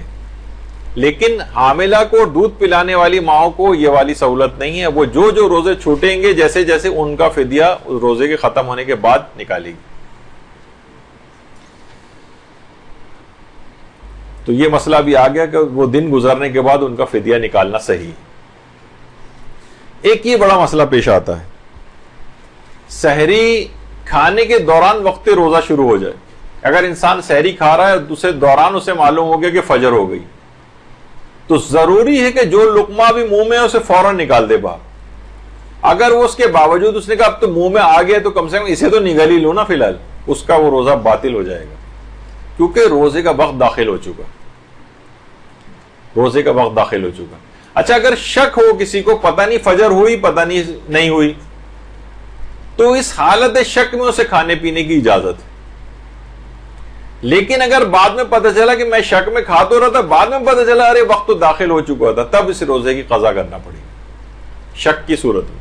شک کی صورت میں اسے پتہ نہیں تھا، شک تھا اس کو کہ پتہ نہیں روزے کا وقت داخل ہوا یا وقت داخل نہیں ہوا، تو اس دوران کھا پی سکتا ہے۔ اتنا وقت نہیں، ہم نے دیکھا ارے بہت قریب کوئی ٹائم ہے، اب ہمیں ایگزیکٹ ٹائم نہیں پتا کہ فجر کا وقت کیا ہے، لیکن بس بہت ہی قریب ہے، ہم نے کہا کہ چلو جلدی جلدی کھا لیتے ہیں کچھ سحری، تو اجازت ہے کھانے کی۔ شک ہے کیونکہ ہمیں کہ وقت داخل ہوا یا نہیں ہوا، لیکن اگر بعد میں پتہ چل گیا کہ وقت داخل ہو گیا تھا تو اس روزے کی قضا کرنا پڑے گی۔ اور ایک مسئلہ بہت پیش آتا ہے، سحری کے بعد پتہ چلے کہ ہماری گھڑی تو 5 منٹ پیچھے رہ گئی تھی اور فجر کا داخل ہوتے تک بھی ہم کھاتے پیتے رہے، تو اس روزے کی بھی قضا انجام دینا ہے، اس روزے کی بھی قضا انجام دینا پڑے گی کہ ہم نے کوئی چیز ہم جان بوجھ کے نہیں کر رہے تھے، وہ تو گھڑی ہی پیچھے رہ گئی، اب ہم کیا کرتے ہیں، ہم تو دھوکے میں آ گئے۔ اس سے فرق نہیں پڑتا ہے کوئی، وقت داخل ہونے کے بعد اگر آپ کھاتے پیتے رہیں تو اس سے اس روزے کی قضا انجام دینا ہوگی، اور اس دن بھی رکنا پڑے گا آپ کو کھانے پینے سے۔ اچھا، اگر کوئی شخص لا علمی میں یہ سمجھتا رہا ہو کہ اذان فجر کے دوران کھا پی سکتے ہیں، بہت سے لوگوں کے الگ الگ کانسیپٹ ہوتے ہیں، وہ کہتے ہیں اذان کے بعد نہیں کھا پی سکتے، اذان تک کھا پی سکتے۔ شاید ہمارے برادران اہل سنت میں کچھ لوگوں کا یہ خیال ہے، عام طور پر سننے میں آتا ہے کہ وہ ہمارے ہاں بھی ہو سکتا ہے کسی کو، اور وہ اذان کے دوران کھاتا پیتا رہا ہو تو ان روزوں کی بھی اس کو قضا کرنا پڑے گی، جس کا اعتقاد یہ تھا کہ اذان کے بعد نہیں کھا سکتے، اذان تک کھا سکتے۔ تو ایسا کوئی مسئلہ نہیں ہے، اذان ہو رہی تھی، جیسی اذان تو دی اس وقت جاتی جب صبح صادق شروع ہو جاتی، اور اس وقت کچھ کھانے پینے کا وقت ختم ہو چکا ہوتا ہے، اگر اس نے پھر بھی کھایا تو اس کو ان کی قضا انجام دینا ہوگا۔ اچھا، اب ایک اور مسئلہ ہوتا ہے، قابل اعتبار شخص نے فجر کا وقت ہی غلط بتایا۔ بہت سے لوگ ہوتے ہیں ہمیشہ دوسروں پہ ڈیپینڈنٹ ہوتے ہیں، امی اٹھا دیں گی، بھائی اٹھائیں گے، آپ کو کوئی چیز نہیں کرنا ہے، وہی بتائیں گے آپ کو کتنے بجے سحری کرنی ہے، کب بند کرنی ہے۔ قابل اعتبار شخص نے فجر کا وقت غلط بتا دیا، ہم اس وقت تک سحری کھاتے رہے، بعد میں پتا چلا کہ یہ تو غلط فہمی ہو گئی تھی، وقت فجر تو آ چکا تھا، اب اس روزے کو مکمل بھی کرنا پڑے گا اور اس روزے کی قضا بھی انجام دینا ہوگا، جبکہ آپ نے قابل اعتبار شخص سے پوچھا تھا۔ قابل اعتبار شخص سے پوچھنے اور اس نے غلطی کر کے بتا دیا، تو یہ معاف نہیں ہوگا کہ بھئی ہم نے تو پوچھ لیا تھا، ہماری تو ذمہ داری پوری ہو گئی تھی نا، نہیں، اس روزے کی اس کو بھی مکمل کرنا ہے، اس روزے کی قضا بھی انجام دینا ہے، کیونکہ آپ وقت داخل ہونے کے بعد کھاتے پیتے رہیں۔ یہ بھول کر کھانے پینے میں نہیں آئے گا۔ عام طور پہ ہوتا ہے نا کہ روزے میں اگر بھول کر کوئی کھا پی لے تو اس پر اس کا روزہ باطل نہیں ہوتا، لیکن یہ بھول کر نہیں، وہ تو روزہ بھول گیا تھا، اسے پتا ہے کہ یعنی جان بوجھ کے اس وقت یہ کھا رہا ہے، یعنی اس کو پتا ہے کہ مجھے روزہ رکھنا ہے، وہ دوران روزہ بھول جانے کا مسئلہ الگ ہے، اور یہ والا مسئلہ الگ ہے، اس میں روزے کو بھی پورا کرنا ہے اور اس روزے کی قضا بھی انجام دینا۔ ایک مسئلہ آتا ہے افطار کا بھی، روزے دار کسی شخص کے کہنے پر، جس کہنے پہ ہمیں اعتبار بھی نہیں تھا، وہ افطار کر لے اور بعد میں پتہ چلے کہ مغرب کا وقت تو ہوا ہی نہیں تھا، یا شک بھی کرے کہ پتہ نہیں وقت مغرب ہوا تھا یا نہیں ہوا تھا، پھر اس نے روزہ افطار کر لیا، تو اس پر قضا اور کفارہ دونوں واجب ہو جائیں گے، قضا بھی واجب ہوگا، کفارہ بھی واجب ہوگا۔ تم نے حالت شک میں کیسے افطار کر لیا؟ تمہیں اطمینان اور یقین ہونا چاہیے تھا کہ وقت افطار آ گیا، تم نے کہا کہ لگ تو ایسی رہا، یعنی بس شک تھا اور آپ نے افطار کر لیا، نہیں، آپ کو پورا یقین اور اطمینان ہونا چاہیے تھا۔ اب کیا ہوگا؟ یہ قضا اور کفارہ دونوں آ جائیں گے آپ پر اگر آپ نے وقت سے پہلے افطار کیا۔ اچھا، اگر کسی کو یقین اور اطمینان بھی ہو گیا کہ وقت افطار آ گیا ہے، روزہ افطار کر لے، بعد میں پتہ چلے کہ وقت نہیں آیا تھا، تو احتیاط کی بنا پر اس روزے کی بھی قضا کرنا پڑے گی۔ پہلے والا مسئلہ الگ تھا، اس میں تو شک تھا کہ پتہ نہیں آیا یا نہیں آیا، اس میں تو آپ کو یقین تھا کہ آ گیا ہے، اور بعد میں پتہ چلا کہ میرا یقین غلط تھا، جب کیلنڈر جا کے دیکھا یا ہمیں پتہ چلا کہ نہیں، اس وقت تو وقت آیا ہی نہیں تھا، ہم نے تو پتہ چلا 1 یا 2 منٹ پہلے افطار کر لیا تھا، تو احتیاط کی بنا پر اس روزے کی بھی قضا انجام دینا ہوگا۔ اچھا، ایک مسئلہ یہ بھی ہے، کسی نے بھولے سے روزے میں کچھ کھا پی لیا اور وہ یہ سوچا کہ غلط، اس کے دماغ میں یہ تھا کہ اگر کوئی بھولے سے بھی کچھ کھا پی لے تو اس کا روزہ باطل ہو جاتا ہے، اس نے کہا جب باطل ہو گیا ہے تو اب میں کھا پی لیتا ہوں پورا کھانا، اور اس نے کھا پی لیا تو اس کا تو وہ روزہ باطل تو ہے ہی، اور اس کی قضا بھی اس کو انجام دینا ہوگی۔ بھولے سے کچھ کھا پی لے تو روزے پر فرق نہیں پڑتا ہے، لیکن اگر کوئی شخص یہ سوچ کر کھا لے کہ میں نے بھولے سے کھایا تو اس سے میرا روزہ ٹوٹ گیا اور پھر کھا لے، تو اس سے اس کا وہ روزہ بھی باطل ہے اور اس کی قضا بھی اس کو انجام دینا ہوگی، البتہ کفارہ اس میں کوئی نہیں۔ اچھا کچھ گناہ دیکھیے ایسے ہیں کہ انسان بہت سے گناہ کرے تو روزے کا ثواب تو ضائع ہوتا ہے لیکن روزے پر فرق نہیں پڑتا۔ جیسے کوئی بہت سے افراد ایسے ہیں، یعنی باقاعدہ میری خود نگاہوں سے بھی گزرے ہیں، جو پابندی سے روزے رکھتے ہیں لیکن نماز نہیں پڑھتے، یعنی یقیناً بہت بڑا گناہ گار ہے،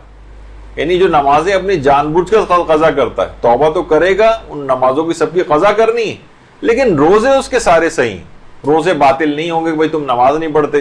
ہمارے ہاں ایک چیز اور بھی ہوتی ہے، اس سے فوراً یہ کہا جاتا ہے کہ بھائی یعنی تمہاری یہ سب یعنی سارے اعمال بس تمہارے ضائع ہیں، اگر تم نے فلاں چیز نہیں کی تو وہ چیز ضائع ہے، وہ نہیں کی تو وہ چیز ضائع ہے، تو اس سے لوگوں کو ڈسکریج کیا جاتا ہے کہ پھر اس کا بھی کوئی فائدہ نہیں، یہ بھی چھوڑ دو تم۔ نہیں، وہ جتنا بھی عمل کر رہا ہے وہی کرنے دو سے کم۔ اب اسے آپ یہ کہیں گے اس کا بھی کوئی فائدہ نہیں ہے تو وہ کہے گا چلو فائدہ نہیں ہے تو پھر میں جو ہے روزے بھی کیوں رکھوں، پتہ چلا آپ نے روزے بھی چھوڑوا دیے اس سے۔ تو جو بھی جتنا کر رہا ہے اس کو آہستہ آہستہ بڑھائیں، اس کو ڈسکریج کر کے اس کے جو واقعی اعمال انجام دے رہے وہ ضائع نہ کریں۔ لوگ کہتے ہیں بھائی ہم حج پہ اس وقت جائیں گے جب ہم اس کے بعد کوئی گناہ نہ کریں، تو کیونکہ ابھی ہمیں پتہ ہے کہ جوان ہے تو گناہ، لوگوں کا پہلے زمانے میں کانسیپٹ یہی تھا جس کی وجہ سے لوگ بڑھاپے میں تک مؤخر کرتے تھے اپنے حج پہ جانا، کہ جب اس وقت بوڑھے ہو کر جائیں گے۔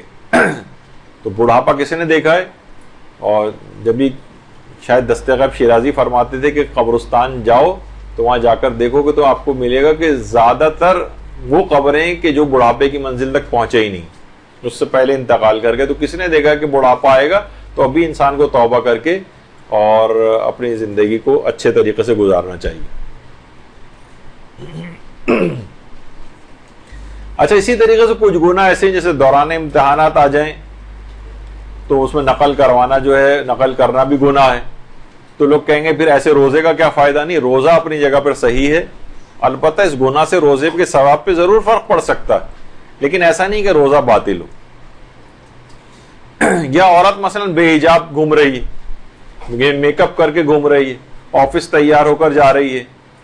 اور بے حجاب جا رہی ہے، لیکن کم سے کم اس نے روزہ رکھا ہوا ہے تو روزہ رکھنا اس کا صحیح، اس کے روزے کے اوپر کوئی تان نہیں کر سکتے۔ ہاں البتہ اس بے حجابی وغیرہ کا گناہ وہ اس کو ملے گا۔ اگرچہ ابھی میرے اعتبار سے کافی سارے مسئلے ابھی باقی تھے، لیکن بہرحال یہ کہ جتنے بھی اس میں آ گئے، اگلی جو اتوار ہوگی وہ بہت ہی اہم